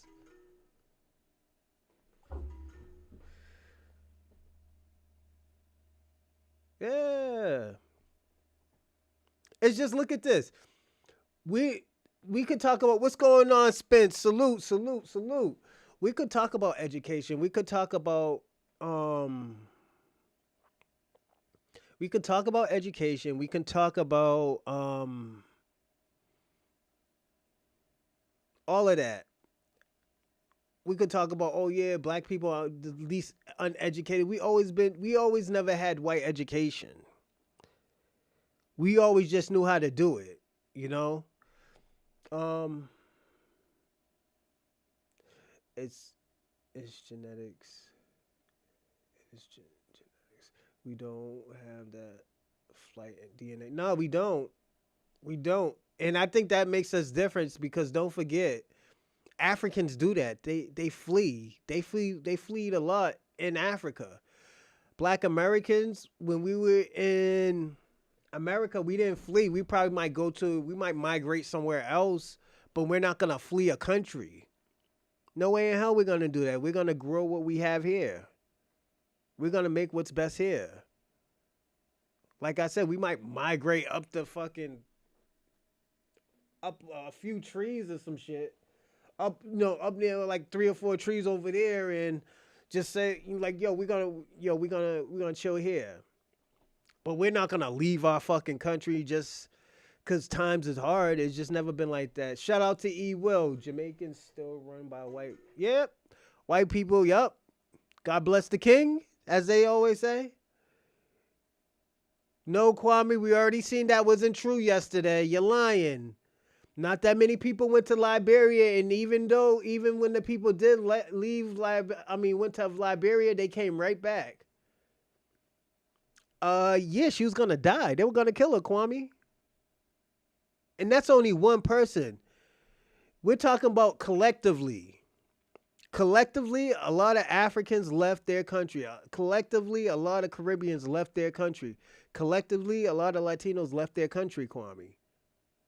You're not gonna put it this way, Kwame. You're not gonna have a black community in Haiti. You're not gonna have a black community in Canada. You're not gonna have a black community in Cuba. You're not gonna have a black community in Ghana. Y'all niggas is in New York like roaches, nigga. Like, come on, let's personally be honest. Y'all in New York like fucking roaches. Y'all fled the fuck out of Jamaica. Y'all was like, fuck Jamaica. I mean, yeah, you killed the Grand Dragon. You have to leave. Yeah, you gotta leave the fuck out of town. The fuck? So you want her to stay here and get killed in America, Kwame, huh? And you just called somebody a fucking dummy, huh? Okay. Yeah, them niggas fled like roaches, Ray Ray. Ray Ray. They did. They fled like rats and roaches, nigga. The fuck? We getting the fuck out of here. Had their Pumas on and everything. Their Pumas and their slippers, their flip flops. Got the fuck out of here. Jumped on a fucking boat. I don't want to go back. I don't want to go back. Y'all niggas is eating lovely over here because of us. Honestly, there isn't anywhere for us to flee. Nobody else in the diaspora really built anything. Yeah, that's right. That's right, Spence. A lot of these Caribbeans and these Africans, they didn't build anything. Why the fuck should we leave America? Fighting along the borders against the United States. The war. Here we go. Cherry picking again. Who is we, nigga? Who is we? Who's we? Who is we, Kwame? There it goes. Yeah, I think Hood Smarts is right, man. You got this shit typed down somewhere, man. Who is we? You mean the Dominicans?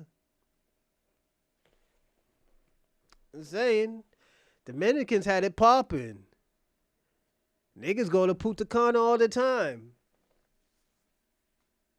Niggas don't be talking about, yo, let's go to Port-au-Prince. Nah, fuck that, nigga.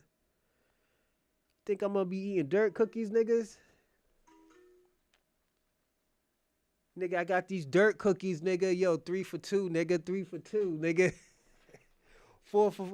What y'all some niggas be saying? 5 for 2, 5 for 2. Dirt cookies, niggas ain't going to for no fucking Liberia. Liberia is a fucking shithole, nigga.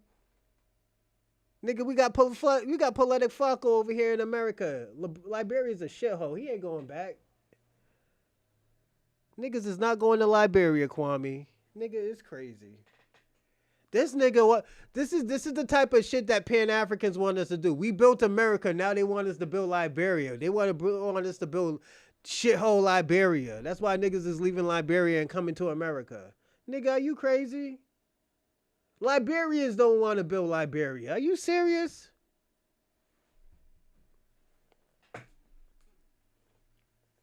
Then after we build it, you gonna see a whole bunch of niggas with flip-flops coming over here talking about this is our land. The fuck out of here. Niggas ain't that dumb. That's why I say, yo, them niggas is liars. Them Africans be lying. You go over there and build that country, Kwame. Get the fuck out of America and go build fucking Africa. That nigga got 100 excuses why he ain't in Africa right now. Let's personally be honest about that. Yeah, them niggas is con artists. Them niggas came out the womb fucking scamming, nigga.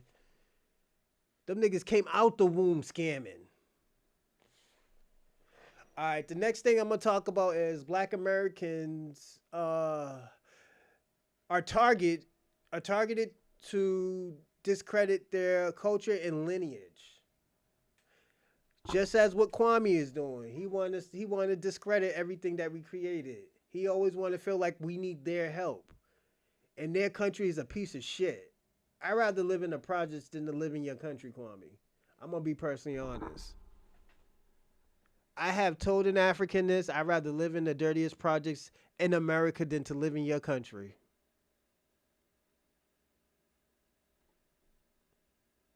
I even told him I'd rather hold hands with a nigga with a lace front than to fucking live in your country, or even go visit your country. I am not going to your fucking country.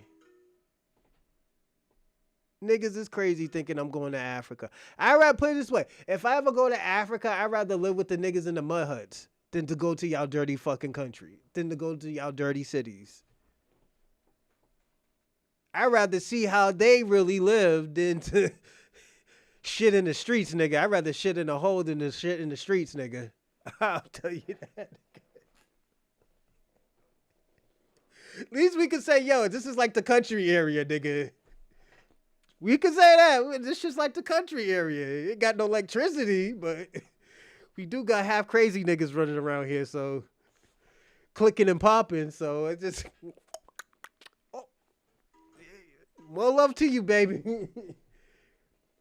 At least you're going to see some boobies too, man. Bitches got their titties out everywhere. Washing and pushing in alligator water. So I'd rather do that than to live in their dirty ass city. I'll be personally honest. Yeah. And I'm going to tell you the filthiest projects is white projects. I'm going to be personally honest. The dirtiest project I ever seen was Old Colonies in South Boston. That's where Whitey Bulger's from. Them projects is so fucking dirty. I wouldn't even have a dog living there. Old Colony is fucking dirty, nigga. That's a shithole right there. Them Irish people are fucking dirty, nigga. I'm gonna be personally honest. It was a white city. South Boston, Irish. And I'm sorry to put that label on you, but my nigga, you got everything running out there from fucking possums to raccoons to fucking roaches and big ass rats. Nigga, that's the first time I ever seen a rat. Not a mice, a rat, nigga. A rat.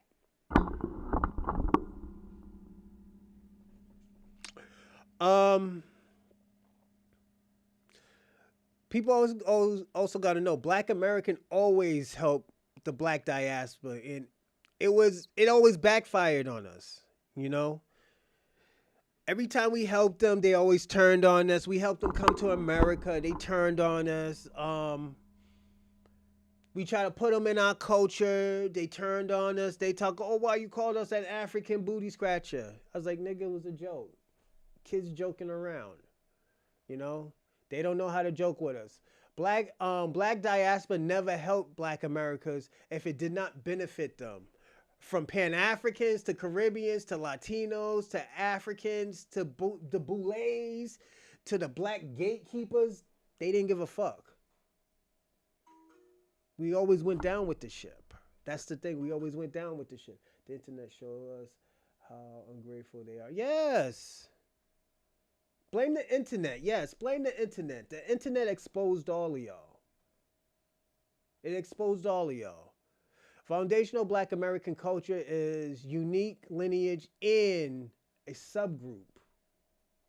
It's a subgroup. We're mixed with so much. We're a mutation of a few different cultures.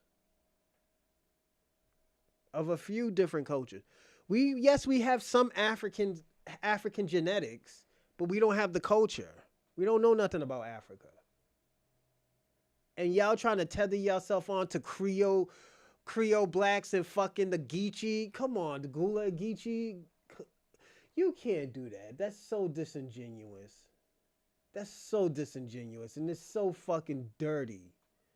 That's some coward fucking parasite shit. It is so sad that y'all do shit like that. Oh, the Gilligichis like us. Nigga, they know we're not like y'all. They might have some cultural things because some of those people really actually did come from Africa. But it wasn't a lot of them. We just held on to their culture. That's it. Most of those people were native to America. Most of those people were fucking reclassified. And for y'all to do that to the Gullah-Geechees and the Creoles, like they don't got their own culture, like yo, it's nasty.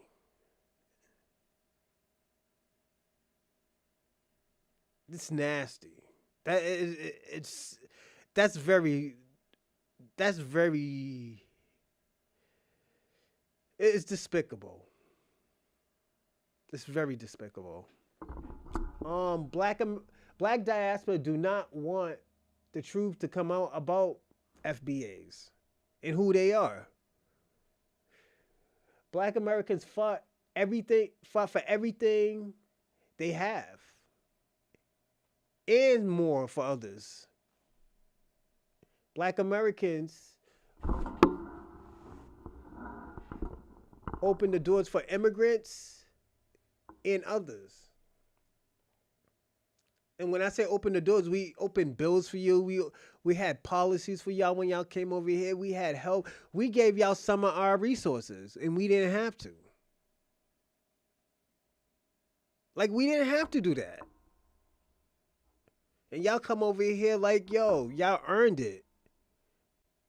Even to this day when y'all come over here and y'all think y'all earned it. And when y'all niggas getting kicked out, y'all talking about solidarity. We don't need no fucking... Go ask the Pan-Africans for solidarity. Have the Pan-Africans fight for you. Stop asking foundational Black Americans. Go. And the thing about y'all want us to go back to Africa, won't y'all tell the Brazilians to go back? There's like 70 million of them.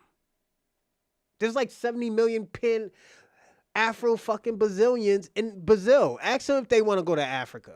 Why the fuck you asking foundational Black Americans?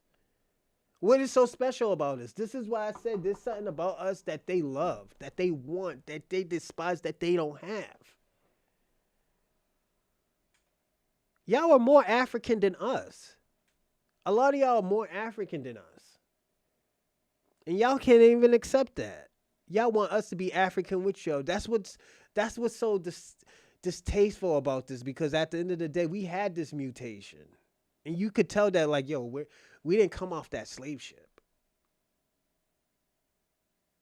Y'all are prideful Africans.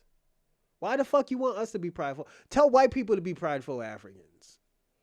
They got African genetics just like I got African genetics. I just got more of it. You know? No, I'm being personally honest. It's sickening. Tell the Brazilians to go fight for y'all. Tell the Brazilians to build your country. There's more Brazilians. There's more black Brazilians than black Americans. There's more foundational black Americans than I mean, there's more Afro Brazilians than foundational black Americans. There's more, yeah, there's less black Americans if you really want to be like that. Why aren't you asking the Brazilians to come back to America and build with y'all? Them niggas don't want to build with y'all. They're like, nigga, I'd rather stay in these stone houses before I go live in a fucking mud hut. I'd rather live in these stone houses on these fucking hills. That's what them niggas said. They said the same thing that we're saying, but we get the bigger backlash. Now, the last two things I'm going to say is black Americans stop helping people from liberals to conservatives to Africans to Caribbeans to Latinos to Pan-Africans to Democrats to Arabs to Asians. We stop helping everybody because at the end of the day, nobody appreciated anything. Like, we love the Latinos, you know. We fucked with their stores, we fucked with their foods and stuff like that, and they turned on us. They wanted to be a fucking conquistador. They wanted to be Hispanic. We tried to, and this is what I was telling Beat Active last Friday. I was like, yo, we tried this solidarity. It just doesn't work. Y'all got to handle y'all shit. It doesn't work. We're saying this to the immigrants. The solidarity doesn't work. It doesn't work in our favor. Why the fuck we always have to help y'all? Y'all put yourself in these situations and y'all cry for help after. No. Do the shit yourself. Asians, we loved Asians. We used to go into their stores. And this is what I'm going to tell Ping One. We used to go into your stores. We loved y'all and stuff like that. Y'all niggas started shooting us. Y'all started talking shit about us. Y'all even talk shit about us in y'all own language. Y'all have a disdain for us. They don't like us in your nail shop. And this is why I'm going to say this. Shout out to you, Dorsey. Salute. I'm going to say this before we start these videos.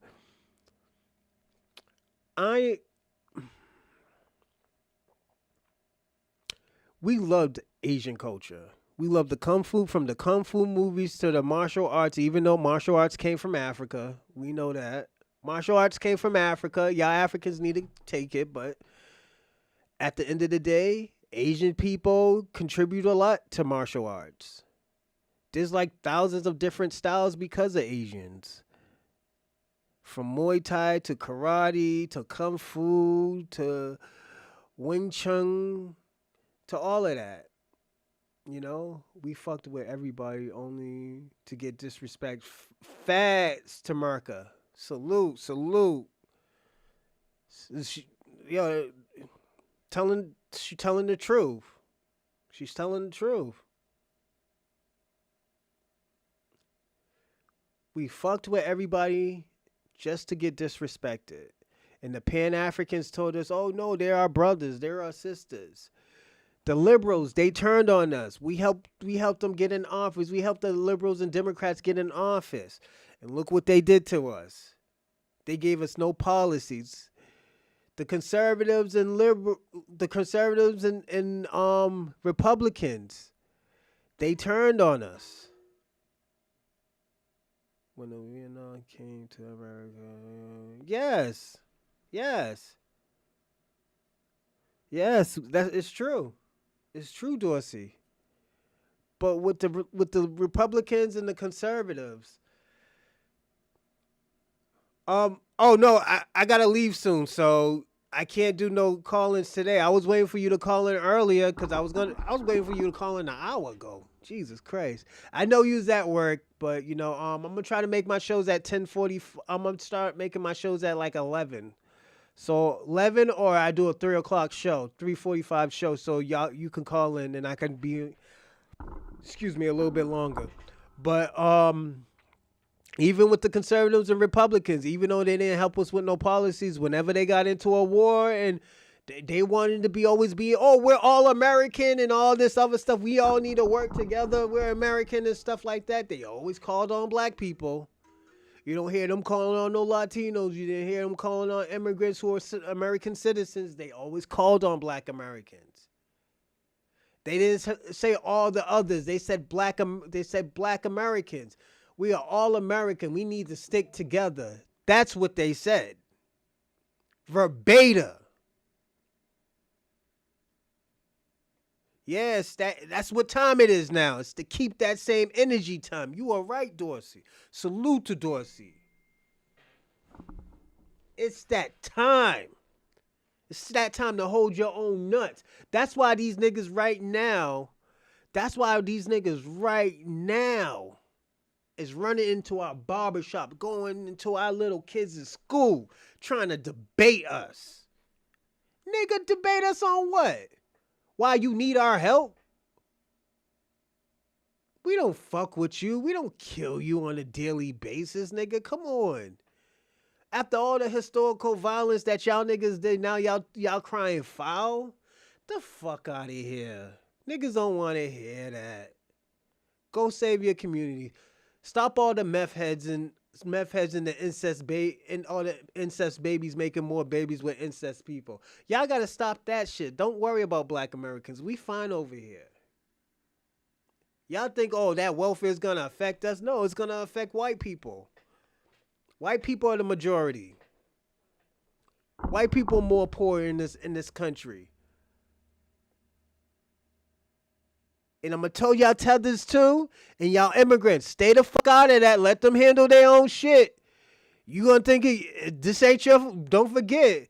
Don't do what y'all do in y'all fucking country when a white man touch down in Africa. Y'all want to carry the nigga on his back, want to make him an African king with the Mbutu hat and stuff like that, holding the umbrella and stuff. Doing the Mansa Musa shit. Y'all better stop that shit and leave them niggas alone. I'm going to let y'all immigrants know that. Let them white people handle their own business. They are white supremacists for a reason. And I'm not talking about the good white people. I'm talking about these bad white people. These good white people, they'll figure it out. They're smart enough. They got good education. But these bad white people, nigga, you better hold your own nuts. So to you Tom McDonald's and y'all fucking, what's his name? What's the nigga's name? Steve Crowder. Y'all better hold y'all own nuts. We don't need your help, my nigga. Y'all better get on the good foot. Stop going to these black schools. Mind your fucking business. Nigga, I would have kicked you the fuck out of my fucking barbershop if that was my barber. Get the fuck out of here with that bullshit. Go talk to a fucking scholar. Why aren't you talking to the Tariq Nasheeds? Why aren't you talking to the Marquettes? Even the Dr. Umars. Go debate Dr. Umar. Immigrants found out. Yeah, they finding out now. These immigrants is finding out about these white people. Y'all finding out that these niggas ain't your friends. All that Conquistador talking about y'all. And that, let me tell y'all something. That Gypsy Crusader guy, that nigga's a Mexican. That nigga's a Mexican. He's Mexican and white. That guy out here saying nigger, nigger, nigger with the fucking Joker mask on, he's a Mexican. Gypsy Crusade is a Mexican. And this is what I told y'all Mexicans before. Your conquistador people, they do this shit. I don't want to hear that, oh no, they don't, yada, yada, yada, we're solidarity. No, nigga. Why didn't y'all say anything about fucking, what's his name, Patrick Miller or some shit like that? That nigga's a Mexican. He's just as white as Nick Fuentes. Like, let's personally be honest about this. We got to stop this lying.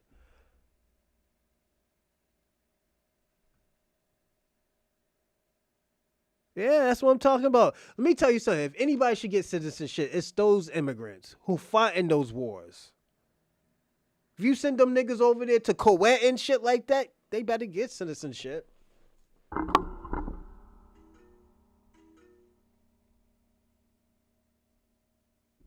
Nick Fuentes is a Mexican, my nigga. He's not even white.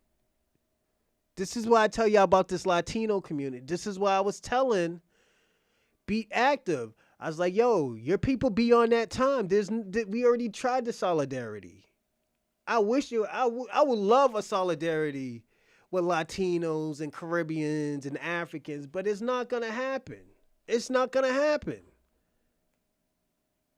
Y'all don't police your people. Y'all don't police your people. What do you want us to do? Keep on falling for the okie doke and always saying, "Oh, there's some good Mexicans out here. There's some good Latino." Nah, nigga. If there's a venomous snake on the floor, I'm not gonna see. Well, let me see if it's a good snake. Let me see if he's not gonna bite me. He might let me pet him. Nah, nigga. Let me stay over there on that side. Let me stay on that fucking side because I don't know what that fucking snake is up to. Nick Fuentes is a fucking Mexican. Patrick Miller is a fucking Mexican. He could probably change his name, but no, any other way he wants to take that lineage, that descendants says Mexican. You are a fucking fake ass conquistador, nigga. You are a fake ass Hispanic. You could be saying nigga all you want, but guess what? You are a Speedy Gonzalez nigga. You are a Speedy Gonzalez ass nigga.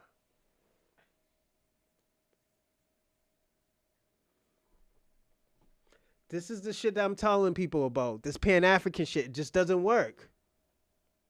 It just doesn't work. And where is he coming out of? New York. Are you surprised? Are you surprised that these niggas is coming out of New York acting like this?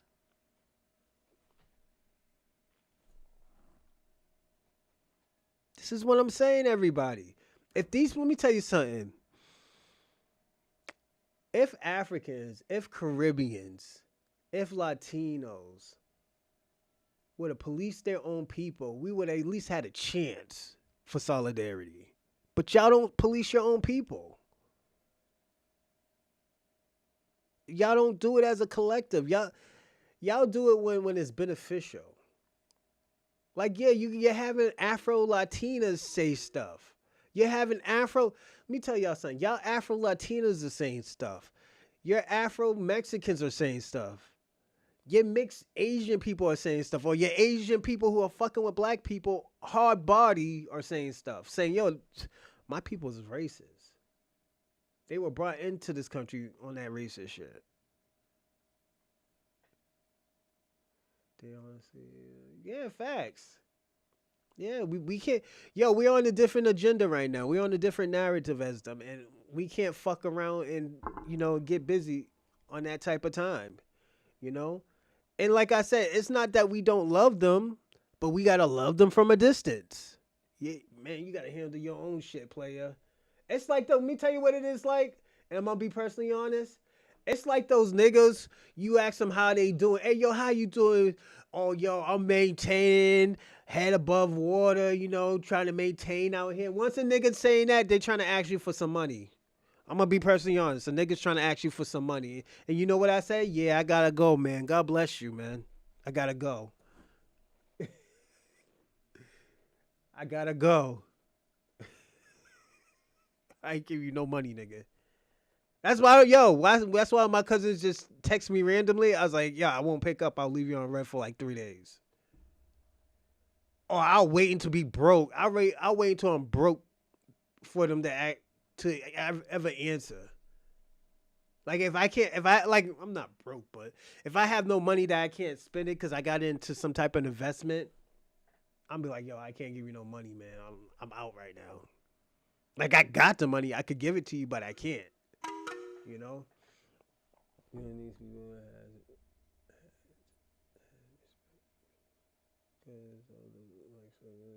Yeah, but they're still crazy too. Oh yeah. They love white people too. Don't get that fucked up, Dorsey. You didn't see what Jeannie Mai just did? Talk about she like black on the side, but white keeps her mean and lean. She's from California. She's from the Bay Area. The fuck? What that supposed to mean, Dorsey? I'm just saying, Dorsey. Some of these people just like. I'm gonna be personally honest. Some people just like mixed babies. Just like in Great Britain, some of these people just be fucking these black men just to have mixed babies. You know. So all they want is mixed babies. So I ain't giving you shit. That's my. I know, Dorsey. It be like that. But yeah, some of these, Asians, whites, Latinos, they like mixed babies, man. There be some people that obsessed with mixed baby. In Britain, Great Britain, all those fucking people are mixed, man. They all mixed, man. So it's. And plus, also, when you have a baby, they'll give you a house in Section 8 and stuff, like off the rap like that, faster than in America. All you gotta do is be a citizen. That's why they've been anchoring their kids over here. All jokes aside. England's a whole new world. Yeah. But let's watch this video, and I hope y'all like it. I haven't seen it, but let's see what's popping. Black Americans. We need to talk about Africa and Pan-Africanism and how they're trying to undermine reparations for Black Americans and wage war on the chosen ones, Black Americans. Now listen, I fear it's much worse than we thought. Hi guys, my name is Esther Daniel and you're welcome back to the channel. So before we move on to what people has to say concerning this issue, please subscribe to the channel, like and share the video to help the channel out. Than we could have ever imagined. In another video, I'm going to talk about how Africa has sent their wicked vampiric progeny to undermine Black Americans, but that's another video. So I took this passage from their website, African Unity, 6 Regions, USA. They are trying to have a money grab for reparations, trying to incorporate Black Americans into their shenanigans. No one asked them to do it. I took a passage off their website. I put it into my ChatGPT. You know my ChatGPT is called Cerebro. And Cerebro is going to break down the nuance, what they're really trying to do, their real motives. I'm going to come back at the end. Please stick around. So here's the passage I put in there. Analyze this passage from African Unity 6 Region USA. What is it saying about reparations for Black Americans, and what is it trying to do? All right, let's break this all the way down like only Cerebro can. Spiritual, strategic, and sharp. What this passage says, surface level. The African Unity 6th Region USA Foundation, AU6R USA, is part of a broader African diaspora initiative aiming to mobilize and unite people of African descent, especially in the US and Canada. Create collaboration and representation between the African diaspora and the African Union. Elect US-based reps to the African Union ECOSOC Assembly, aligning with the AU Constitutive Act Article 3U. Build sustainable partnerships between Africa and its diaspora for a wider renaissance. What it's trying to do, decoded. This is a Pan-African diplomatic integration effort, not a reparations-focused initiative. It's attempting to reframe Black Americans as part of the 6th region of Africa, which includes all African descendants living outside the continent. Get Black Americans to align politically and economically with African nations through AU programming. Encourage Black Americans to see themselves as stakeholders in Africa with an observer seat in African Union affairs. What it says about reparations for Black Americans, directly or indirectly, it doesn't mention reparations at all. Instead, it reframes identity and responsibility.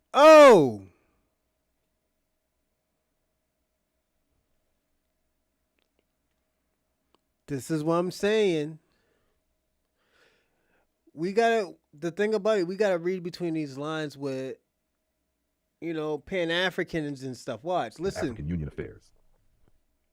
What it says about reparations for Black Americans, directly or indirectly, it doesn't mention reparations at all. Instead, it reframes identity and responsibility. Avoids U.S. culpability for slavery, Jim Crow, redlining, etc. Shifts the conversation from Black American justice claims against the U.S. to global Black unity. Encourages Black Americans to reinvest their energy, time, and resources into Africa's renaissance, rather than focusing on reparative justice within the U.S. system. This framing has serious implications. If Black Americans are redefined as part of Africa, i.e. foreign, the U.S. could potentially deny lineage-based reparations because they'd be seen as part of a transnational identity, not a domestic harm group. It plays into what some Pan-African ideologues and internationalists do, decentralize Black American lineage and dilute the specificity. Is Kwame in the live chat? Kwame.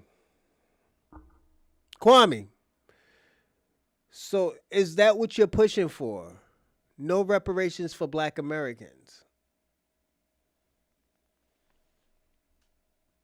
Of U.S. harm. What you should be watching for. Observer status equals no real power. You're watching decisions, not making them. There is no mention of chattel slavery, reparations, or black American justice claims. The AU's Article 3Q is cited to validate this political merge, but that article doesn't guarantee economic justice, citizenship, or reparations. Final word from Cerebro. This is not a reparations movement for black Americans. It's a pan-African lobbying structure designed to channel our political energy away from the U.S. government and toward African developmental interests. You're being asked to invest, organize, and build, not to receive what you're owed. It's about inclusion without restitution. It's a spiritual bait and switch. You're African again. Now help rebuild Africa. But ain't nobody asked what's owed to the descendants of America's unpaid debt. If you want, I can pull up Article 3QQ from the AU Constitution or show you who funds this foundation, because something tells me there's more under the surface. Let me know if you want to dig. All right, let's dig deep and grace this with nuance, the real secret truths beneath the surface. WOB 1, Pan-African Strategy versus U.S. Reparations. A 2025 Year of Reparations by the AU. The African Union has formally declared 2025 its year of reparations, signaling a continental campaign for reparatory justice, focused on financial redress, cultural restitution, land, systemic reform, and healing. Cite Turn Search 2, 11 Turn Search 27. It's a Pan-African diplomatic movement, aligned. Yo, this shit is crazy. Why would fucking anybody sign on to this bullshit? Why the fuck anybody out of Africa would sign on to that bullshit? That shit is crazy. This is what a trick bag is. Nigga, we're about to get tricked out of our fucking spot if we ever deal with fucking Pan-Africans. We'll never get reparations. The best thing that we ever did was delineate. And I'm going to be personally honest. I know Captain Tazaria, and I got love for Captain Tazaria, but I'm going to tell Captain Tazaria this. And shout out to Cap. We need to delineate. No, Kwame. That's the Pan-African strategy. That's the Pan-African strategy. We're not going to get reparations if we fall for this trick bag. Why would anybody sign this shit? Why would anybody say, okay, you know what, that's mad smart?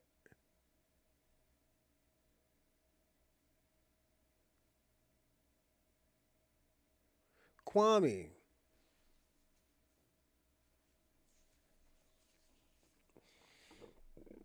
You're not getting the point. This is what we're getting from Pan-Africanism. If we sign and say like, yo, where's transatlantic slave Africans? They're looking at it as a global thing. We're not going to get no money. We're not going to get reconstruction. All of our resources and our reconstruction is going to Africa. Why the fuck do I care about Africa? It's a rundown fucking continent. I don't know which worse, Africa or fucking Bosnia. Got fucking Bosnia people jerking off in the streets and fucking running around with their titties out. You know, it's crazy. People smoking crack and fucking abandoned cars and shit. Fuck that. I'm not living in no fucking I don't know which worse, Bosnia or fucking... And that's what happens in Bosnia. Well, that's what I think happened in Bosnia. I don't know. Kwame, we being nice by asking, but truth of they don't get. We definitely 100% taking facts. We are. Oh yeah, let me say what I was gonna say. Shout out to Cap, but we have to delineate. I know these are our brothers, our long distance cousins and shit like that, but our long distance cousin has to be fucking adults and have to handle this shit yourself. Stop always fucking calling for help, because let me tell you something, when some shit happens in America, we don't call for help. We don't say, oh, where's all the solidarity and all this other stuff? We just do. We just do. We do the work that has to be done. We have to struggle. We have to struggle. We get busy. It's time for Africans and Mexicans and all the Latinos to actually Work together. You don't gotta work together with black people. Y'all never worked with us a day in your fucking life. I'm just being personally honest. If it never benefits you, if you don't have no personal feelings to a certain thing or any personal like connections, you don't give a fuck. A black person don't need personal connections to helping an African or a Caribbean. Fuck that. We gonna say, yo, that's our brothers over here. This is how we used to think. That's our brothers. We ain't gonna let y'all do that to little Mbutu with the flip flops, with the dirty flip flops. You know? Like when they let me tell you something. When they shot that African guy 32 times for pulling out his fucking wallet, black people was the first one to say something. Black people was the first one to react. No one, his own people didn't react. When that guy fucking got shot, when that when that white girl ran up in his house and shot him, and she said, "Oh, I thought I was in my house," and only got 10 years. It was the foundational black Americans that had that outrage. His mother and his father, his mother and his brother talk about, "I forgive you and I love you," and some stupid shit. I was like, this has to be a fucking African or a Caribbean that does shit like this. That shit was so fucking off code. Even when the little kid got beat up by those black kids, by those white kids, and the kid was like, "Oh yeah," and the kids was calling him, "Beat that nigger up. Beat that nigger up." And the kid's like, "Oh, I forgive him. I don't want them to get in trouble." And they found out one of the guys who was beating him the fuck up his father was a fucking police officer. That hid the same shit that he just did. If there wasn't no black outrage, motherfuckers would have never heard about that. Another Caribbean or African. Y'all niggas stay getting yourself into some shit and y'all can't get yourself out of.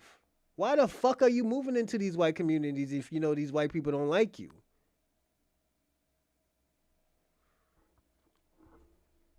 Closely with CARICOM and Continental Summits, Abuja 1993, Accra 2023, that resulted in the Global Reparation Fund and the launch of specialized institutions like the African Committee of Experts on Reparations, Search 2023.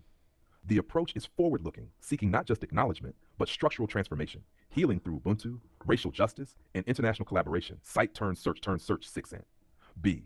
Contrast with AU 6 Region USA. The passage about AU 6 Region USA makes zero mention of reparations. It speaks only of political mobilization, representation in AU institutions, and diaspora unity. That's a red flag. It's a strategic redirection of the diaspora's focus away from reparative justice in the U.S. system. It positions Black Americans as stakeholders in Africa's development, not claimants of justice at home. 2. Why that matters. Identity transformation. By reframing Black Americans as 6th region Africans, it's possible to sideline reparations locally. If you're no longer primarily a U.S. lineage group, what's the basis for U.S. reparative claims? Political diversion. Energy gets channeled into diaspora advocacy and Africa-U.S. partnerships, not reckoning with historic injustice in the U.S. Tokenistic engagement. Observer status in the AU gives a symbolic platform, not the power to demand or enforce reparations. Nash 3. AU's reparations framework outside the USA. Here's the broader context. Accra Declaration 2022 and Accra Proclamation 2023 shine a spotlight on reparations, launching an international fund, global conferees, and campaigns Search Torch for Search 23. African institutions are reaching beyond symbolic gestures, pushing for legal mechanisms, material redress, return of art and land, and debt cancellation. Cite News 2 Search 27.9. 4. Hidden agenda.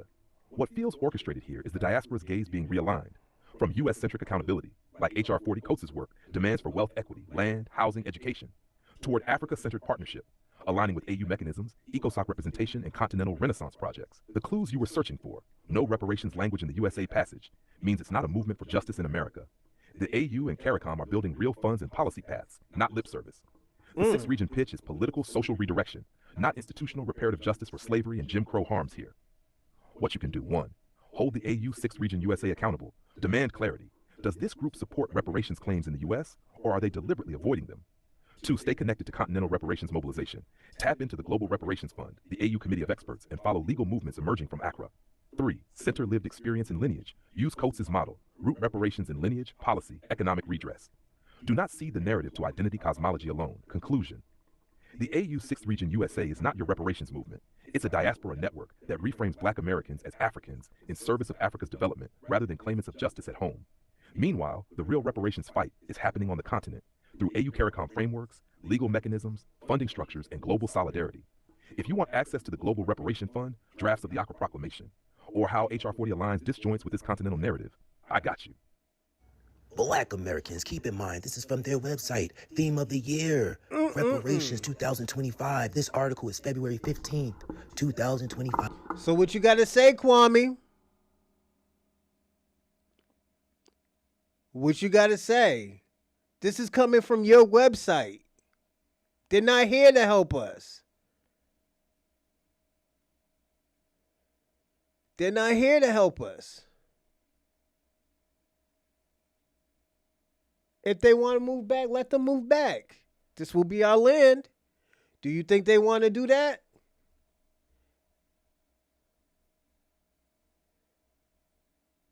We'll watch like probably 2 more minutes of this.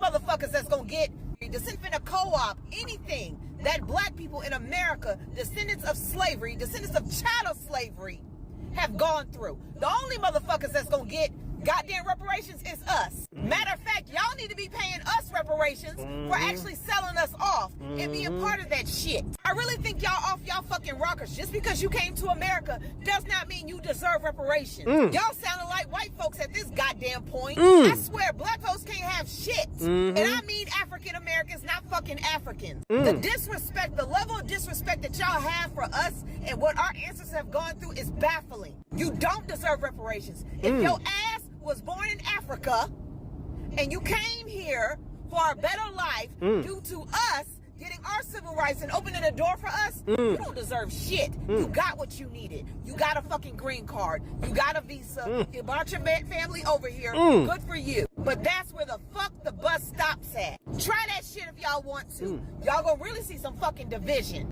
Y'all need to start figuring out how y'all gonna pay African Americans reparations right along with white folks in this country. That's what y'all asses need to do. Y'all done ran up my goddamn blood pressure. Baby, whether you feel like your ancestors came over here through the Atlantic slave trade or they migrated here on their own accord, let me tell you, it is time for us to tap into our business. You could tell she from South. She said, baby. Once the older lady call you baby, you did something fucked up. Africans is working with American leadership to tap into the black reparations.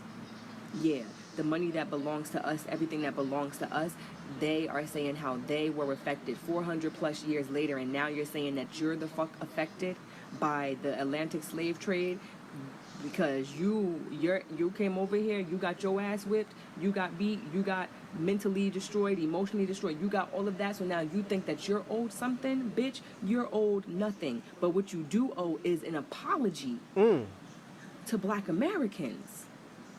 See, you know, I ignored the Essence Festival thing. Not my monkey, not my circus. But now that I'm looking around, I'm like, she understand now. Okay. That's what they're doing. They're trying to destiny swap. They're coming over here. They're taking off their attire. They're adapting to our attire. They're using our slang. They're eating our food. We have no culture, they say, but yet when they come here, they are no longer looking like an African on American soil. They're very much looking like an American. Hey, yo, Kwame, do you wear dashikis? You got one on now? The question is, do you got a dashiki on now? You got your African attire. I want to know that. Because if you don't wear dashikis every day or you don't wear that Nigerian bullshit, I don't want to hear from fucking you.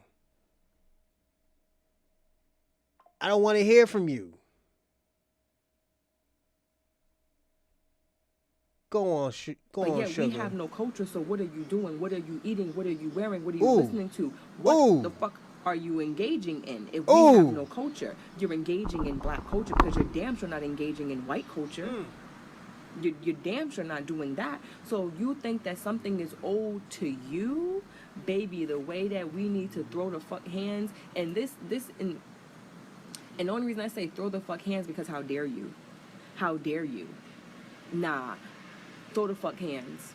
Like, I really feel like it needs to be some hands thrown, and I really feel like we need to handle them and let them know, take your ass back the fuck home, and ain't shit over here belong to you. These countries are fighting over black Americans, and nobody can tell me otherwise. Trump saying birthright citizenship was only for black Americans. Oh no! You all call him a businessman. What do businessmen do? Go for the people who make him the most money, correct? Then a while back, this guy, he's from the Asian community, and he was basically saying how the Asians and black Americans need to come together. When there's literally Africans, there's Caribbean. Y'all have so many selections, but you all choose the black Americans. Now, Hey yo, Dorsey, who do that sound like? Who be in a live chat with us last night? Who that sound like? If anybody knows, y'all can say it. That sounds like our buddy. Our buddy Ping One. Shout out to Ping One from Canada. I'm hearing that Africa, the year of the return was for us to go back and to invest into the continent, not for us to come back to just, come back home. It was to invest. I saw that they're trying to use the black American dollar to build up Africa. Now, I saw a lot of videos of people talking about Essence Fest and, Red Lobster and how they're moving into those spaces, and that's what they're using the money for. I just don't understand why the people who were sold in the slave trade literally have to help the people who had a dealing with the slave trade. And what's even more messed up about this, I was looking at a young man's post. He's from Ghana. He was talking about how there was a fire that broke out. There's a market in Ghana that's very popular, and they said that they were putting water down, but it was actually gasoline. People smelled it, and all of a sudden the market burned down. And then they said the next day, that's when they granted citizenship to black people, mainly black Americans. And this is just my personal opinion, but I just feel like it's messed up because you're basically destroying how they make their money for people that's going to make you money. You're looking at your own pockets. You're not even looking at your own citizenship. Your own citizens. Why the fuck would we go there and you're treating them like shit? Did y'all just hear that Africa said that they are included in the African Americans reparations? So apparently Africa and the African Union, this 2025, they basically told America that they are leading the cause for reparations for African countries and people affected by slavery. So basically, they found out that African Americans have 1.7 trillion in spending power, right? That means collectively, we got the bag. Collectively, we got the bag. That of which we already knew. We didn't have to shout it from the rooftops, and we damn sure didn't need anybody else clocking our bag. And now it's at the point where the African Union is working with America and top American officials to both colonize the African American culture, but also to receive reparations. Did you know that they have now, the African Union have now been in talks with America about us, African Americans, being their property? Back when Big Pooh with the Loose said that he was going to pew pew America, and I told y'all, oh, don't worry, they sending boats around to come pick us up. That was why. Remember when I said that they consider us Africa's property?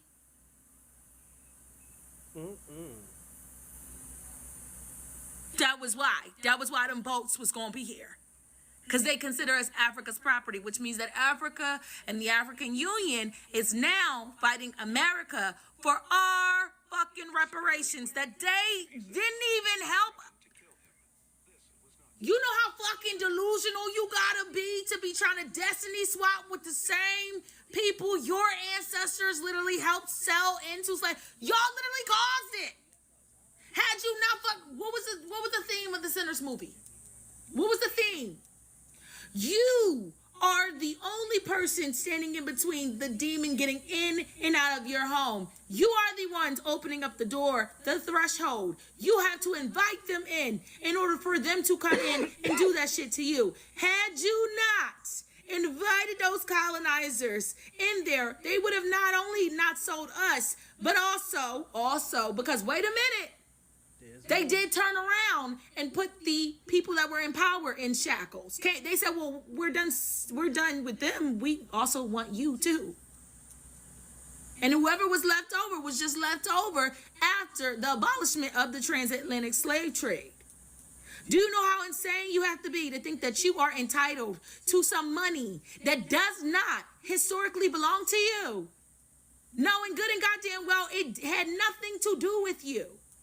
You may have been impacted by the slave trade, but the reparations that this country owes us is not because of the actual slave trade where it started. It is because of what has been done to us as we were here in this country.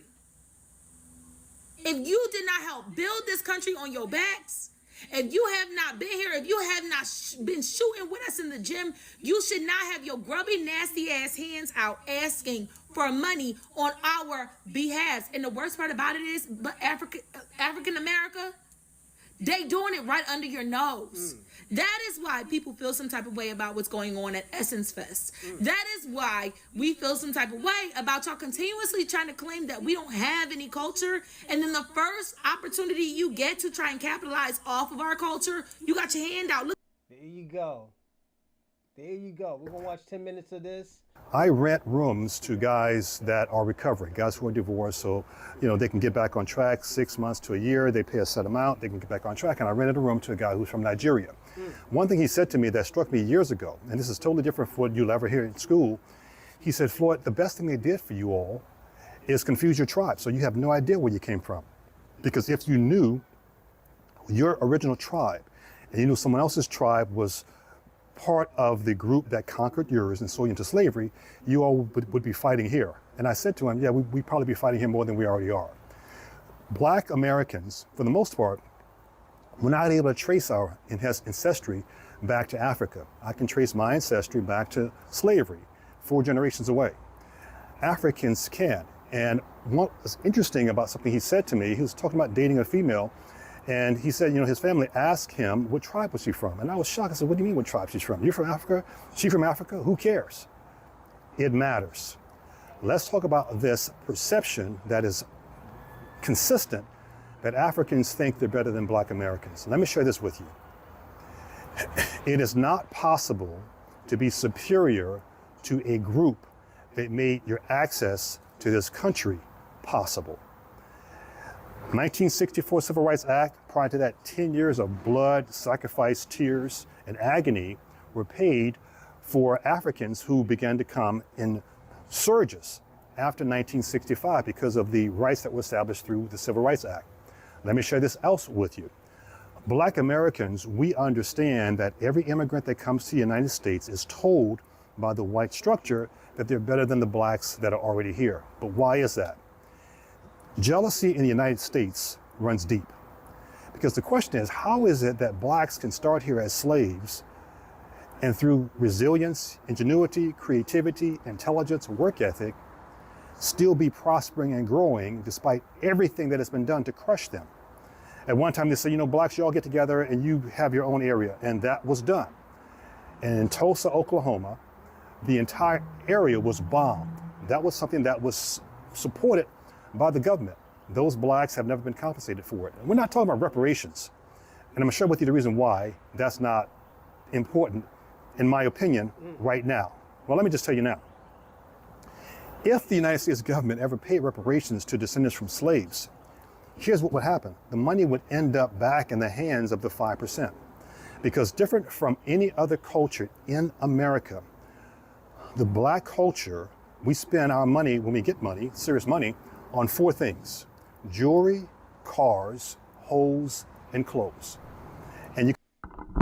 That's not true, but he has opinion. That's his opinion. He's talking about the percenter. He'll talk about the percenter who just do like some nigga shit. Like yeah, niggas might buy a bottle or two, but niggas be trying to make businesses and shit like that. A real nigga be trying to make businesses. It's just, you gotta look at it. If you give us some money, most niggas is gonna invest it or put a down payment on a house for the the next generation or do something for the next generation. Salute, salute. Thank you. I appreciate it. Yeah, people always do stuff for the next generation. I don't know why, but they do, you know. So that's just his opinion. Like I said. I don't even think he's black. Or he's one of them coon ass black niggas. You can attack me by what I just said, but if you pay attention to what money is spent on, that's where it goes. Here's the difference between. And most niggas don't got chains and jewelry and shit like that. So that's a lie. That's why I said, like, we really can't go on what he said because not that many niggas have chains. Last time I had a chain was like probably like 25 years ago. You know, so it's like I said, it's a stupid argument. I'm not gonna argue with him. And the thing about it, he probably just been around a lot of white people most of his life, and white people say this shit all the time, and he's using this talking point. This is why I'm gonna also say this. This is why I like videos like this, like niggas who don't know nothing about black people. Like, he probably knows nothing about black people, and he's black himself. He is technically a fucking Gentile of black people. He never was raised or never was born as a black person, but he is black. Between Africans in America and black Americans. Now, we get this thing about Africans think they're better than black Americans. Let me share this with you. Our biases and our prejudices are, in fact, the boundaries within which we feel comfortable operating. So my view of that is, as long as it doesn't infringe on someone else, then you can hold on to your biases and whatever your prejudices are, because as black Americans, we know that it doesn't matter who the immigrant group is that's here. It could be Latinos, it could be Asians, it could be Africans. It doesn't matter. The freedoms, the access they have to education, to being able to buy homes where they want to being able to build a business, was paid for by the blood of those who participated in the civil rights era. Even white female Americans benefited from the civil rights movement. Here's the second thing I want to share with you about this biases and prejudices in immigration and the view of blacks here in America. And this is a fact, something that we as black Americans know. There is no group, including racist white Americans, it doesn't matter whether it's Indians with their caste system, whether it's Africans who view themselves superior to blacks, and I'm gonna get back to that in a second, whether it's light-skinned Latinos who view themselves superior to black Americans. There is no group that has damaged the perception of black excellence in America more than what I call basement blacks. Tyler Perry calls it the nigger net. It's the same thing. Now, told you he has to be an immigrant. Nah, he's just a black man with a white heart. That's all he is. That's why before I go any further, this is why I wanted to show you this video. Let me give him a thumbs down. That shit is crazy. I'm sorry, play it. Yo, that shit is crazy. I am black and I support my black American brothers and sisters. Grew up looking up to them. Let's all strive to be better. This shit is crazy. Oh my God. Thank God I subscribe to you.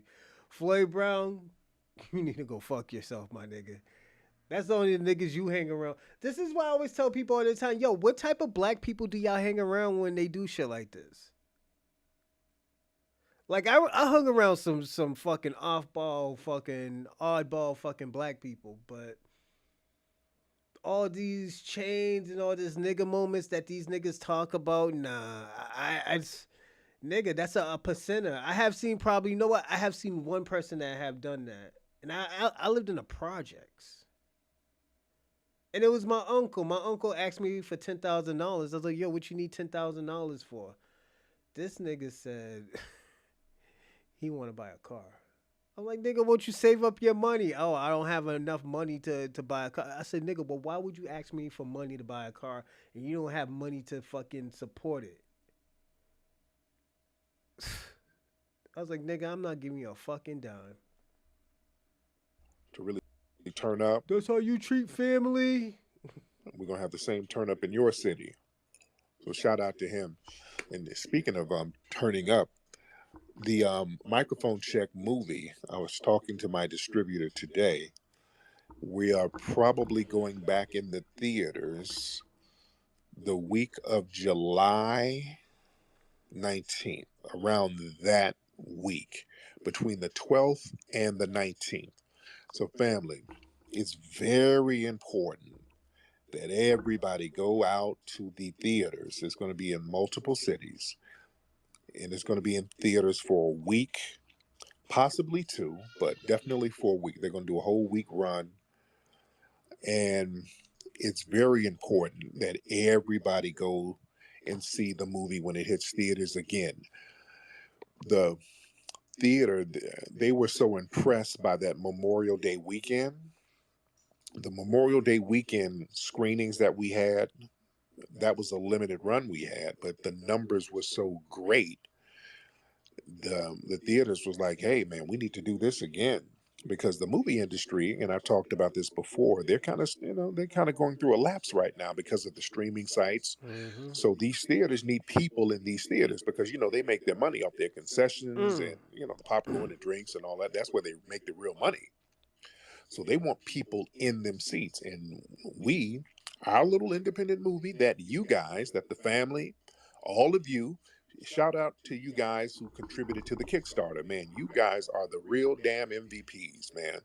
I take my hat off to you guys to help make this happen, because the theater, they were like, man, you guys, your film is selling out better than some of these Hollywood movies that they're sending us. Your movies were selling out and packing the theaters more than them. Yeah.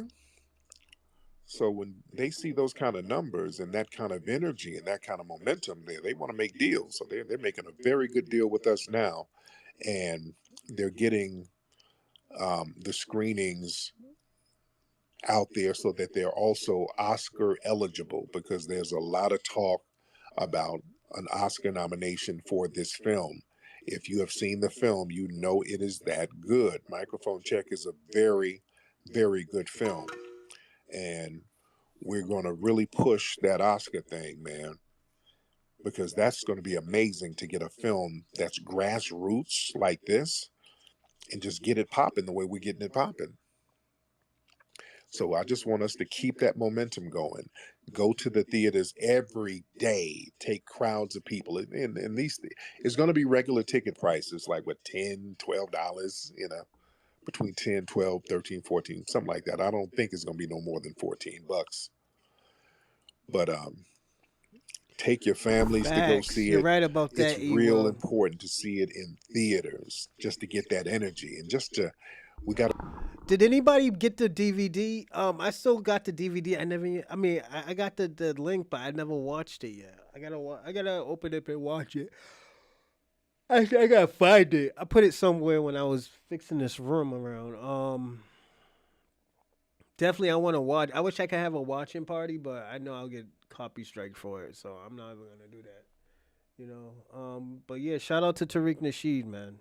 Really send a message, because if we want films like this that tell our story, because we say that we need that, which we do, we got to go out there and support it. And thank goodness that we've been supporting and people have been supporting already. But it has to be just a massive, massive amount of support, because that's going to send a message, and that's going to kick in the door, and that's going to counter a lot of this garbage that they're putting out. You understand? Because they're putting out a lot of garbage, and what they're doing, and the reason why a lot of this stuff is flopping, and I talked about this before, especially a lot of these black projects, they're getting people who don't come from our lineage trying to portray us in all of these movies. And these movies are not doing the numbers that the studios want them to do. And I'm telling you, the secret sauce is that FBA Majara energy. They just don't have that energy. You get these actors who, they don't come from our experience. They don't really capture our essence like that. And the box office is showing. We're not connecting with those guys. But then when we see our brother Will Smith and our brother Martin Lawrence hit the theaters, bam, blockbuster. Mm-hmm. So I'm telling you, that FBA energy, that's the secret sauce. We want to be in a theater seeing people that we can really, really relate to. And we're not trying to dump and denigrate no other group, but when we tell our stories, we like to see our energy in there.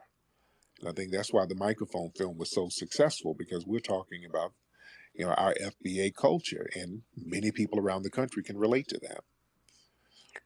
So again, man, I thank everybody for supporting Microphone Check. And when it goes back in the theaters, man, we really need to hit it hard. Even if you got the Blu-ray, still go to the theater. Take your family, take grandma, take the kids. Yeah, there's a little profanity in the film, but cover the kids' ears later on in the film. They've heard a little cursing before. It's a very good film. So we need to really send a message with that, ladies and gentlemen. Let me get some calls in here in a second, because we do have a lot of people in the building. I see Nicety Girl in here. I think I saw Wani down there. What's up, Wani? I see Wani. You talk about the one who disrespect you and told you about your culture. The person who's a historian on your culture. Okay.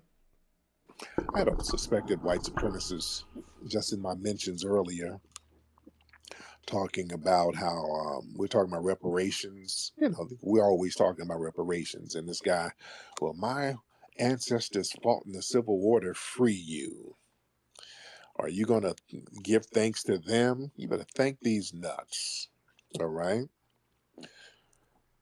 When a white supremacist try to pull that, kindly and gently remind him that it was Abraham Lincoln who said that the Civil War would not have been won if it were not for the black freedmen. This is what Abraham Lincoln said.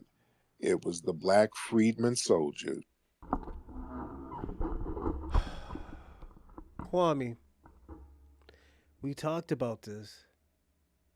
You gotta come with facts, and you gotta come with truth now. If you got no facts or truth, we don't want to hear about it. We know DJ. What's his name? Kool Herc. He used black culture. He didn't use Jamaican culture. Bombada, black culture. They didn't use nobody else's culture but black American culture. Shit that we were already doing. So, yeah. If you're new to here, like and subscribe and comment in the live chat. And also, if you want to donate, I will put it in the live chat. And also, again, Kwame. I was talking to a business partner. You got to start bringing out facts now. If you're saying that hip hop wasn't created by blacks, you got to show facts. DJ Kool Herc didn't create hip hop. I don't even think he created a style. I personally don't even think he created a style. So you got to come with facts now. BZB said something. He was there. Star Terrain, he was there. He said there was no Puerto Ricans or no Jamaicans. Star Terrain. He said it. He had, what's his name? Crazy Legs on the panel, and Crazy Legs said it himself. Crazy Legs said it himself. It's just Crazy Legs is reneging now. No, he wasn't there, Kwame. He wasn't there. These are historians telling you that he was. Star Terrain is a historian of hip hop. He's a historian. Crazy Legs said that there was no Puerto Ricans and no Jamaicans and no Caribbeans that were there. BZB said it. He said when I was there, when I was 9, they wasn't there. They wasn't in them groups. Where the fuck were they at?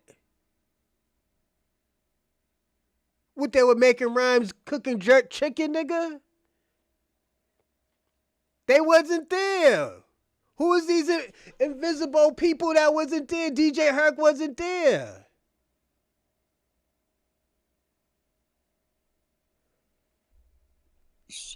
Who actually helped win the Civil War. They were the ones putting in a lot of work.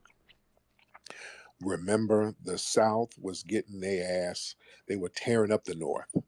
The Union troops, at first, the beginning of the Civil War, them Southerners, them white Southerners were beating the brakes off the Northerners. Mm-hmm.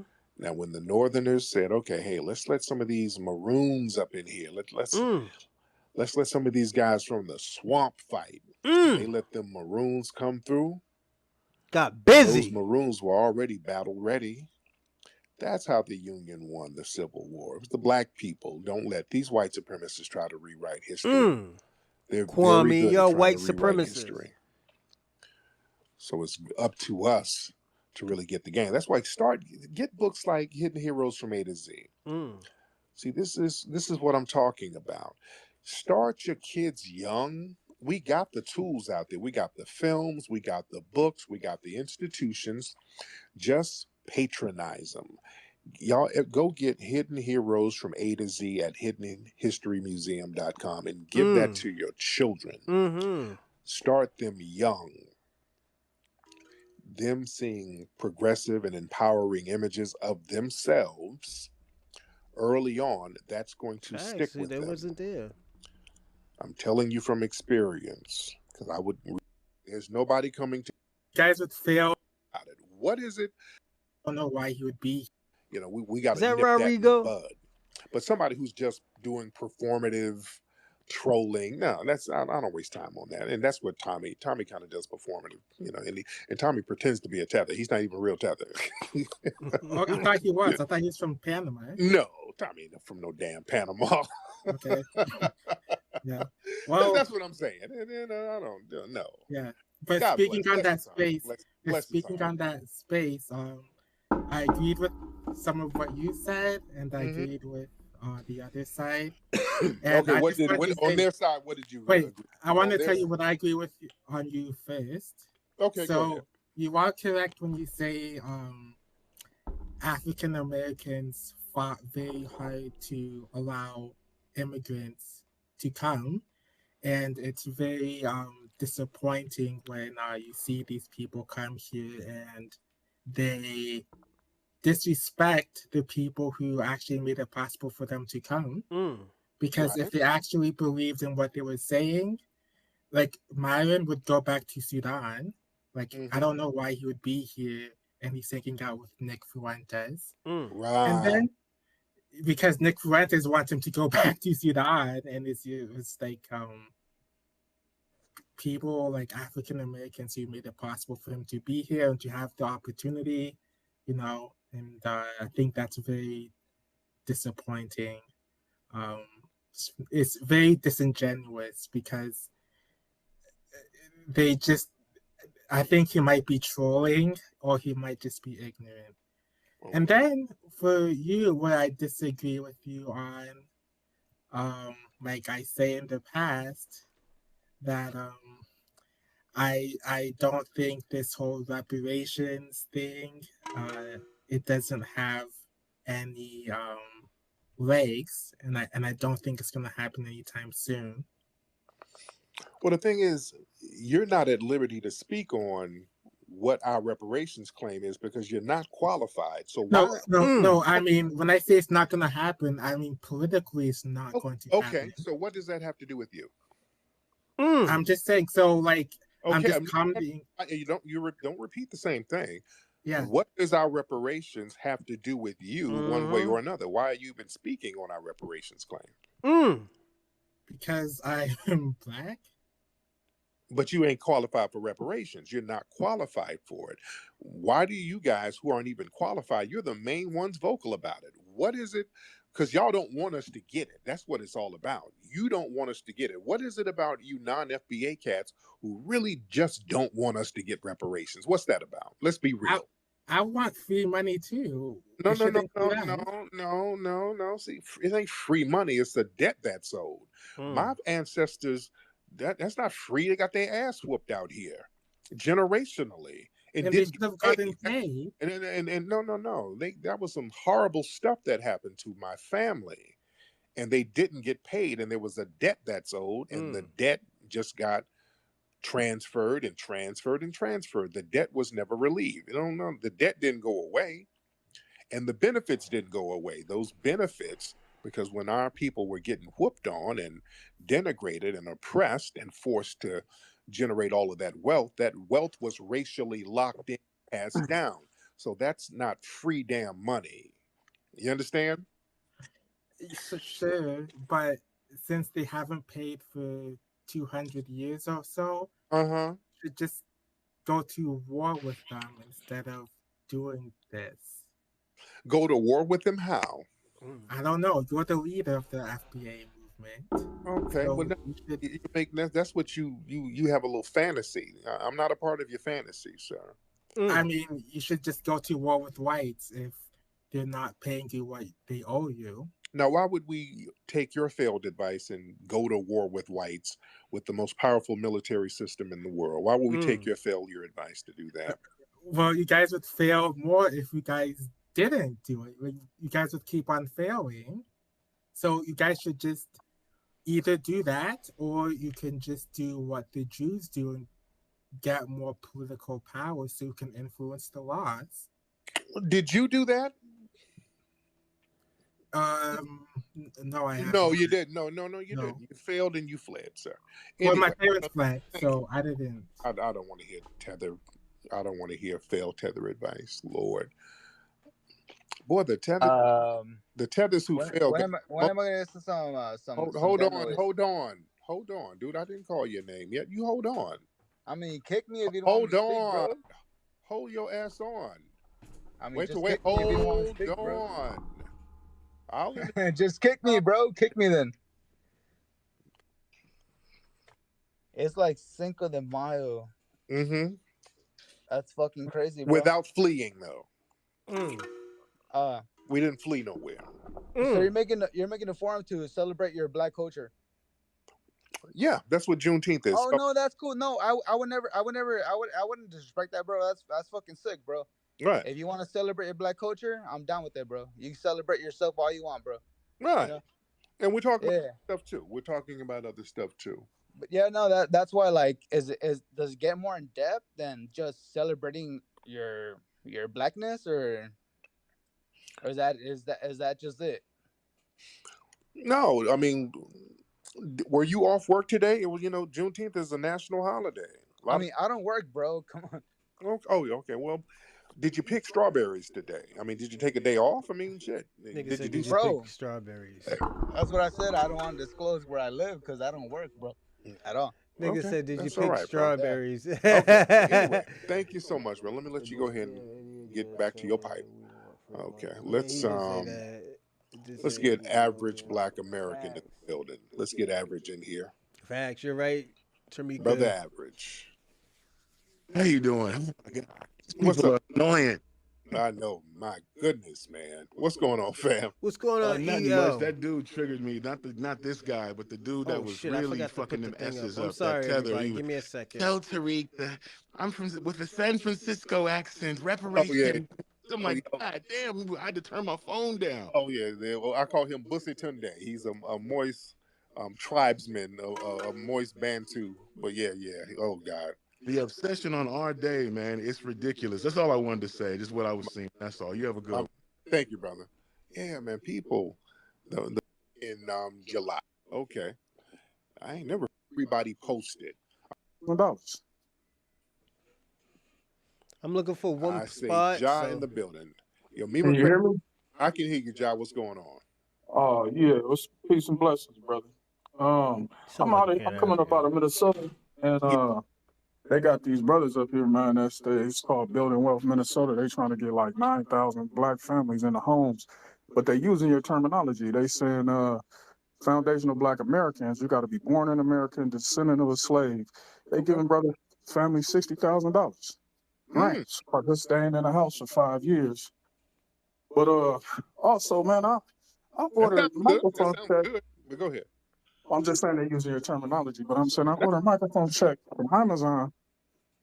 As soon as it came out, man, they saying it's still on back order. Yeah, they're gonna. Yeah, we talked to Amazon and they finally got everything together. So I think people's stuff should be to them by next Monday. So So y'all have it by next Monday. But thank you so much. But yeah, can I say something else? If they want to use the terminology, that's fine. That's fine. Yeah, a lot of folks use our terminology. That's fine. Memocrat. All right, memocrat. You good? Unmute your microphone. You keep trying to get up and you're not saying anything. Jonah, what's up, Jonah? Jonah, want to unmute your mic? That Myron dude and the fresh guys, without even feeling like slapping one of these dudes, man. It's like freaking some nerds talking to you. However, these tethers talk crazy. I got you. What's going Tariq, on, man? Yes. What's going on, brother? Just want to say, that conversation with the fresh and fit guys really opened my eyes. I didn't really like the whole tether word because it was being applied to a lot of black people. I couldn't get with it. Yeah. But this really showed me what a tether is, because the shit that they was trying to pull, when you put it in perspective, this dude is actually building on your foundation. He's doing the whole, dating scene thing, but it's from a tether perspective. Right. It's very dangerous. They spent the first hour trying to convince you that Black Americans aren't facing any oppression. Right. Then they spent the next 2 hours trying to convince you that Jewish supremacy exists. Right. So that's oppression. And it's crazy, man. It is dangerous. And then, shout out to a lot John of these Diaz. I got engaged with them because they was coming to Detroit. Shout out to John Diaz. I just read a comment because I'm back and forth listening to y'all, and I just got a comment by John Diaz from the last show. Yeah, if we do come together and just buy all black businesses, niggas won't eat out here. Black grocery stores, black clothing stores, black convenience stores, everything black. Niggas won't eat out here. Then after that, we could build black hospitals, black schools. Yeah, that shit will get crazy. They won't be able to stop us. They will have to put us in our own community. So Kwame, you understand what a documentary is. You just interview the people. Yeah. I told EL, salute to you. I said that. I was like, yo, he introduced your elders. These are your elders, Kwame, of New York, who helped start it. He just don't want to admit that DJ Kool Herc wasn't a fucking real pioneer. He's a fake pioneer, And I was hitting up my peoples. I put out some stuff in the media. Then I started to learn about this dude, Sneeko. Actually, he is a pioneer, but not the pioneer that we think he is. He's not the upper echelon pioneers. There has been people who invented, who created. DJ Kool Herc didn't create anything, George Floyd been sober for 4. Kind of a purpose and something on your mind. We ain't just shooting the breeze. It's not that kind of, I think Lil Nas X might have a little chat room where you can get in there and y'all can just kind of talk about your feelings and shit like that. We don't do that here, brother. DeVoe. Brother DeVoe, hop on, man. Brother DeVoe, unmute your microphone, sir. If you can unmute that mic, that'll be cool in the gang. All right, let's get Church in the building. Let's get Church in here. All right. Let's get Church in the building. All right, Church, unmute your microphone, sir. Happy Juneteenth to you and the family, brother. Because a lot of these downplay that. All right, they ain't saying no more anything else great in this. So we're gonna watch the last one, and we're gonna call it the day. I might do an extra show because I got the day off today. So yeah, or I might just get some sleep. We'll see. Okay. In a minute, he's gonna be like, "What you got on, Tyreek?" All right. It was about to go somewhere else. They moving them to Lithonia a year for a year, and my dad always had YouTube on your channel. Oh wow! He's a big fan, and so I kind of wanted to just say hello, just so I could tell him that I spoke to you. He's gonna really freak out about it. Now, what city is your dad in? Atlanta, Georgia. Well, shout out to Atlanta. Shout out to Atlanta. Shout out to that. Now, where's your mom? She's in Atlanta too. Yeah, she watches too. They watch together. And when I was living with him, I of course would come down if he's retired, so you're definitely one of his favorites. He's not a TV guy, but and he would always talk about how you would say, where they moving all the black people to? They moving them to Lithonia, to Kanye. Yeah. Oh yeah. Oh yeah. So Oh yeah.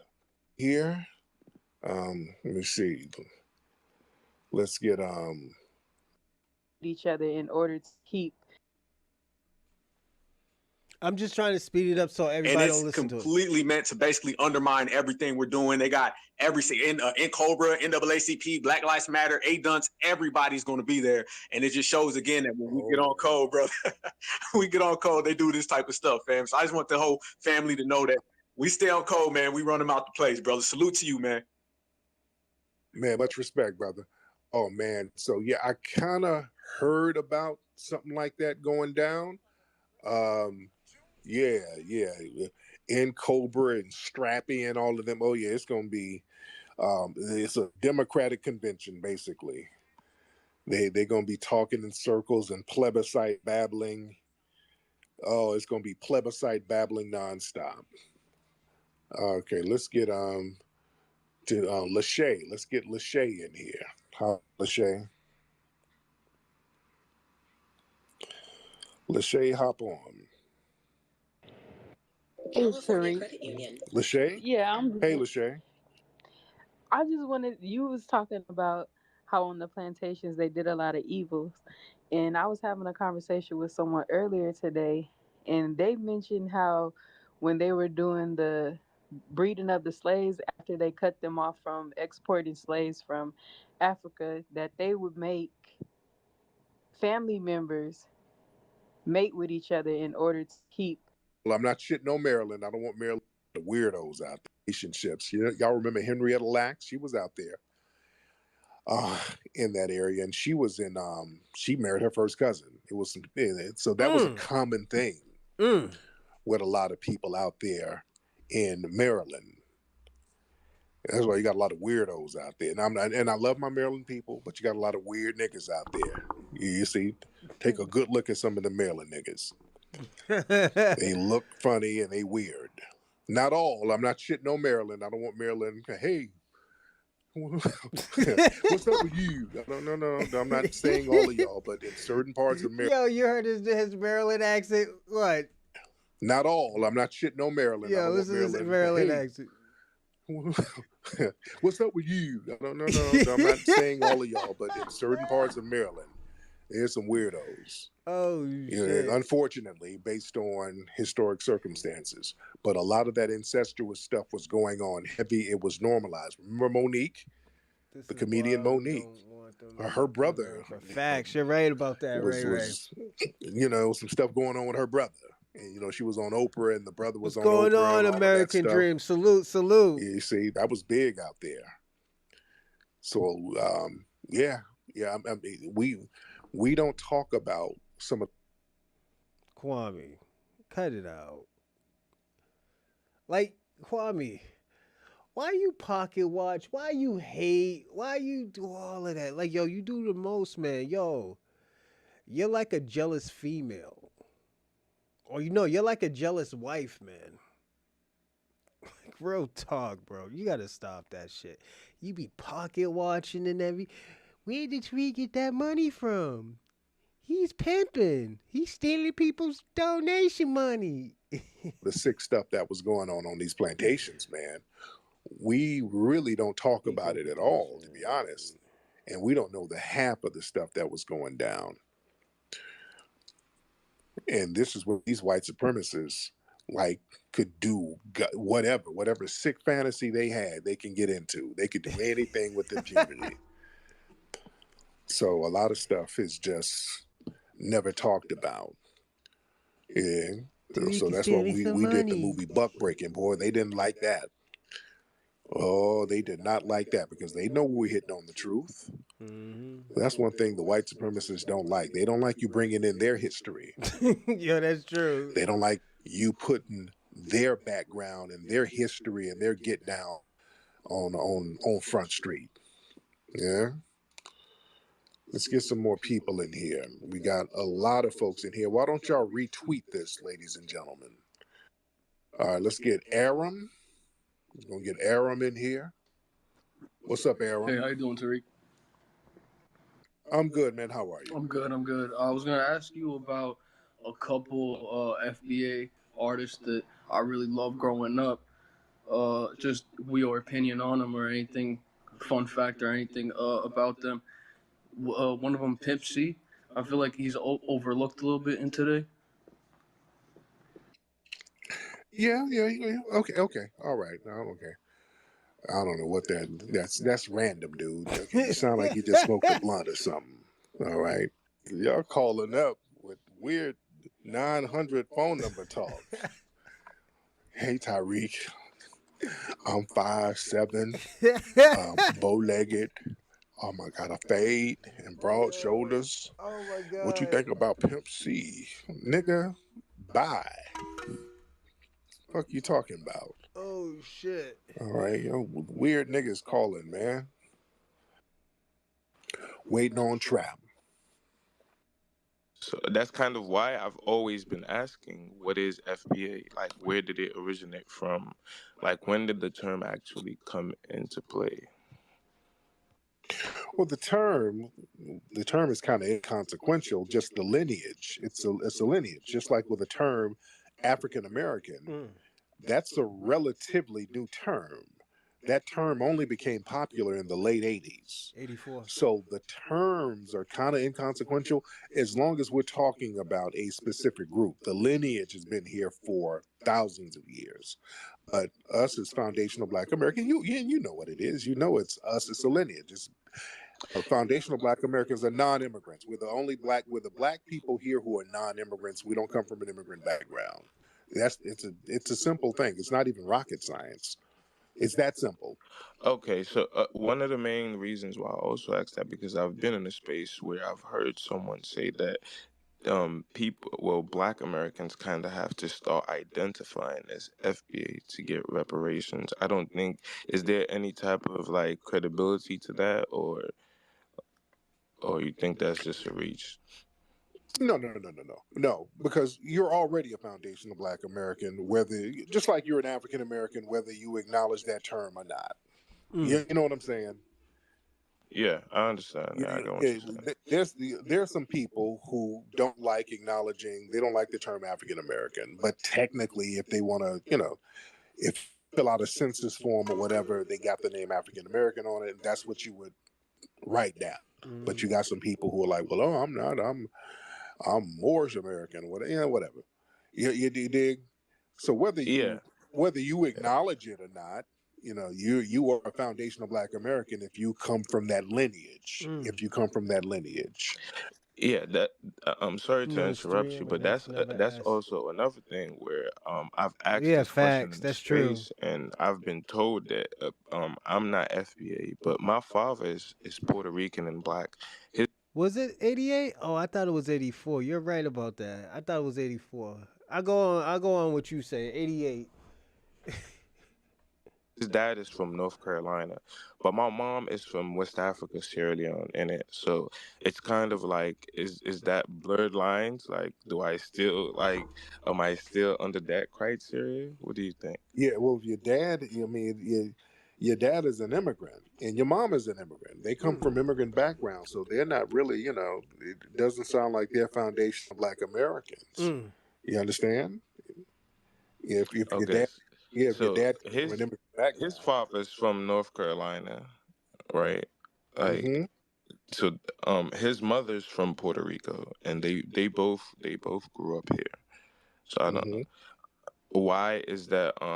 Is there like a benchmark as to where you can say, okay, because one of your parents, or let's say one of your parents is half Black, that doesn't like constitute for you to be a FBA? Well, yeah, if you can trace it back, Yeah, but yeah, your situation sounds very, twisted up. Now, if you got a parent or somebody on your side who can trace themselves back to the 1800s, to the census like 1870, yeah, they would be a foundational Black American. But it sounds That's like, Yeah, that's kind of why I said that, because my granddad served in the military for 22 years, and his father before him, so did my father. So it's kind of like, is there really a benchmark to say, if it doesn't go as far back as You know what I like about this guy right here? Even though I don't think he's even FBA because his grandfather, or his father's half FBA, so that means his grandfather's black. Um, and his mother's fucking African. Um, he's trying to figure it out. I understand if you're trying to figure it out, and he's saying like, "Yo, I don't want to lose my lineage, but I need to figure out what am I. Like your father's all fucked up. If your father was smart and your father was half black or Puerto Rican, your father should have just been with a black American. I'm gonna be personally honest about that. I will advise anybody who is half breed to do that. Mess with the one race or the other, because you don't want to dilute your. Because it's gonna be difficult. It's gonna be confusing. That's why I always tell my son, mess with black women, man. And I will have to tell my son that. And the reason why, because they will understand him. If he gets pulled over, the bitch ain't gonna be asking, "Oh, why are you doing that to the cops?" The female is already gonna know that. Like, if he mess with a black woman, the female already knows what's going on. Why are they treating you like that? What's the problem? She will already be on code knowing what to do. But if he messes with somebody of a race that just doesn't understand the culture, then there's going to be a problem. Put it this way. Even if my kid goes to his mama's culture, he's still going to be treated like a black person. The nigga look like me. So it is what it is. That's what's going to happen. this date, then you're not FBA. Yeah, like I said, if you can, here's the thing: if you can trace one parent back, to the plantations in America or to the 1870 census, there's some foundational Black American lineage in your family. But here's the thing: if you are a person who has immigrant lineage mixed in with the foundational Black American lineage, a part of our culture is not allowing those people to be our representatives if they don't have a track record of writing for our lineage. You see? That's no, I understand that. Because you have dual allegiance. And that becomes a problem too. Because see, what happens is we'll get an anchor baby over here who will be like, "Hey, I got FBA lineage too." But you have a dual allegiance, and then you'll try to undermine the foundational Black American lineage as a parasite. That's why certain groups, they don't play that half and half thing when it comes to representation. A lot of Native American tribes, they won't allow you to be a chief unless bloodlines can be traced back to parents who are both from that tribal lineage. You understand? A lot of people are very aware of dual allegiances and how dangerous that could be. Even hell, the mafia was like that. If you want to be a made man, they have to trace both parents back to the old country. Nah, it's one parent. I think it's the mother, because this guy Michael Finessi or something like that, he was a made man. I think his mother was like fucking Irish or Jewish or some shit, or his father was Irish or Jewish, and the mother was Italian. So it is one parent, I believe. You can look it up. You could do research, but his name was like Michael Finessi or some shit like that. But he had Italian background, he was a made man. He did time in jail. After he got out, he gave his life to God and stuff like that. So Definitely go to his channel. His channel's super dope too. When I figure out how to spell his name, I'll let y'all know. Understand? They want people with the dual groups no more like that. They're real funny about that. Like, I'm gonna land here. Because this is more about mixed breeding and stuff like that. That's why we have natural born citizens. Yeah, facts. Shout out to No. Shout out to the greatness as well. Uh, you got to be the father. Yeah, you are what your father is. That's Hebrew. You know, Jewish people do. You are what your mother is, but technically the Bible, the Torah tells you you are what your mother, you are what your father is, you know, because your father carries and has the seed, the mother bears the egg. So that's why the woman takes the man's last name, you know, because they're holding on to that lineage, not the mother's lineage. You know, it's different in every culture and religion. So yeah, like in Muslim women keep their last names. They don't keep their husband's name. You know, so yeah. Um, but I do want to say this. Today we didn't beat down on the immigrants and tethers this bad today. I was my whole goal because I always have goals. Every show. My goal today was to yeah, your last name is your tracker. Yeah, facts. My son has my mother and father's last name. So yeah. So, and I think I'm gonna change my daughter's name to my mother's and father's as well. So, and the reason why is because my grandmother on my mother's side, not because of my mother, just because of my grandmother. My grandmother always been there. She was always the first one there and stuff like that. So yeah, my mother and my aunties.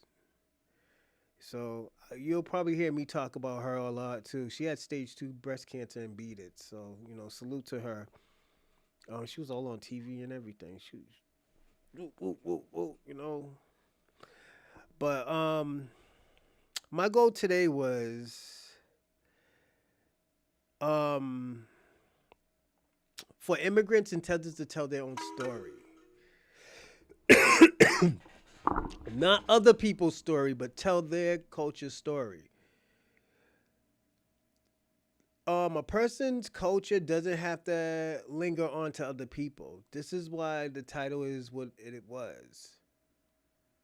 We did something similar to this, but it got numbers, but it didn't I didn't get the goal that I wanted to get. So I wanted to do it again. Thank you. Salute. Yeah, Parasite. This is why I always tell. This is why we were talking about something simple like wrestling, basketball, just stuff like that. And we used to talk about who was the greatest. Like to me, I will always say, in my biased ways, I will always say Mr. Perfect is the greatest wrestler of all time. But the books will say John Cena, Bret Hart, Undertaker, or Ric Flair. That's what they will say. I would even throw Chris Jericho in there. But what makes all of them different is they have a story of how they got to this to that how they got to the place that they are right now. I think this what makes them perfect. This is why I said this makes them a great. Not just a regular person, a great. It's difference between when you being good and you being great.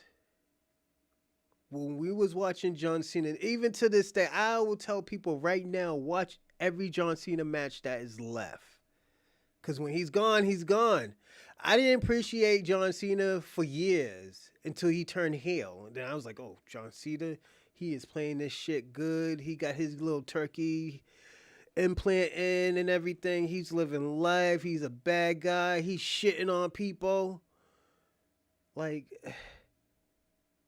we're looking at the story that he was telling us years ago. But we've seen it in a man who was mad at the system, who's mad at the system that made him. You know, that's what made him great. Ric Flair always had great matches, always had something to tell you, always telling you how fly he was, you know? Hulk Hogan, he was always the wrestler, the picture of what a wrestler is supposed to be. He was always a picture of the wrestler. But now we're going to listen, how did he become that great? How did he become that great? So now, the reason why I'm saying that again is immigrants, Jamaicans, Kwame. Why is Jamaica great? Tell us your story about Jamaica. Don't let us find out your story. Tell us about the hardships. Tell us about how y'all got out that situation. Why in 1960s, tell us how proud you was when Jamaica became an independent country. Tell us the ups and downs. This is the thing. Everybody knows the ups and downs about Black America. Everybody knows the disadvantage that Black Americans have. But the thing about it is when you try to steal that shit and add it and make it your own, there's a problem. That's not your story that you're telling. You're telling somebody else's story. Like it's crazy. Like don't get me wrong. I get some immigrants that were over here in America and they contribute.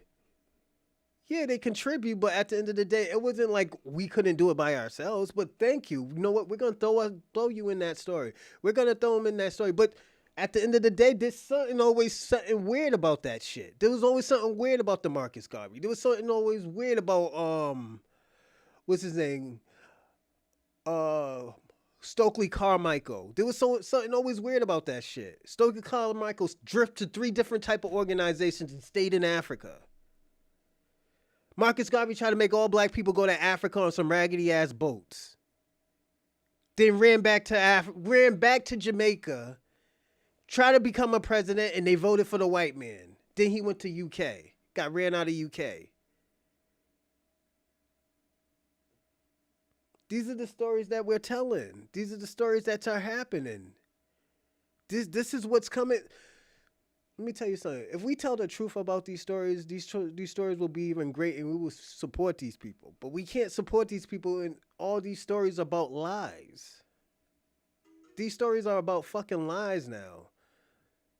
These stories about, how much can we steal from this Black American? Yeah, they're great. They're saying, like, yo, Black American is great. We are inspired by them. They inspired our country. Our country is great. You know what? We want to add on to that legacy. Why won't y'all say that? But just full blown out here steal it? That's crazy. That's crazy. You're no better than the white supremacists doing shit like that. So white supremacists stole our fucking inventions for the last 250 years and gave it to the slave masters. Now we're all discovering, we're discovering and telling these white supremacists, you're not going to steal another motherfucking thing from me ever again. It's going to be hell to pay if you ever think you're going to steal something else from me. And you know what? That should inspire these African countries, these Caribbean countries to do this shit. This is the problem that I have with these immigrants. It's not that I don't like you. I love y'all. I love talk. And the thing about, I know I talk shit. I've been doing that shit ever since I was fucking 18, 19. I did it a little bit when I was young. Then once I turned 19, I just took off. Went crazy. Talk crazy shit. You know? But I just want the immigrants and tethers to figure out, what is your story? What is your country's story? What are you trying to add on to your country?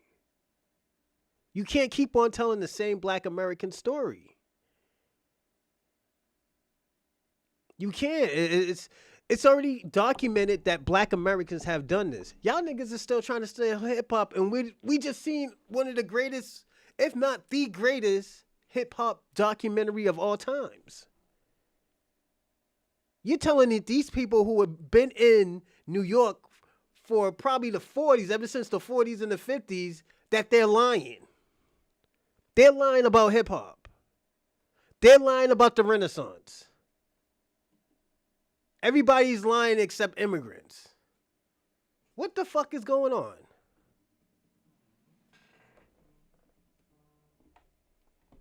We got to stop doing that. But I want to start. I'm a land there, and I'm gonna start giving my thanks. Thanks to Kwame. I think this is the motherfucker who was just calling me. Kwame, it's show's over. Kwame, the greatness, Ray, no. EL, salute. American Dream, salute. All right, let me see. Ray, Kwame, Tamarka, sorry. I'm sorry if I'm butchering your name. Rando, Salida, Marie, salute. E. Will, the one, no. The greatness, American Dream. Fred is back. Oh, shit. EL, Spence. KK Johnson. Salute to all of y'all. Thank y'all for it. Shout out to KK Johnson. I don't know if that's your first time on your show. Shout out to Tamarkia. I know I've seen you before, but thank you for participating. You too, KK Johnson, and all the other people who came on the show. And thanks for the cash apps, the shares, the likes, the comments. Thank y'all for everything. I do appreciate. This was a great show, everyone. And I do, like I said, I do learn from y'all. I do learn from these shows.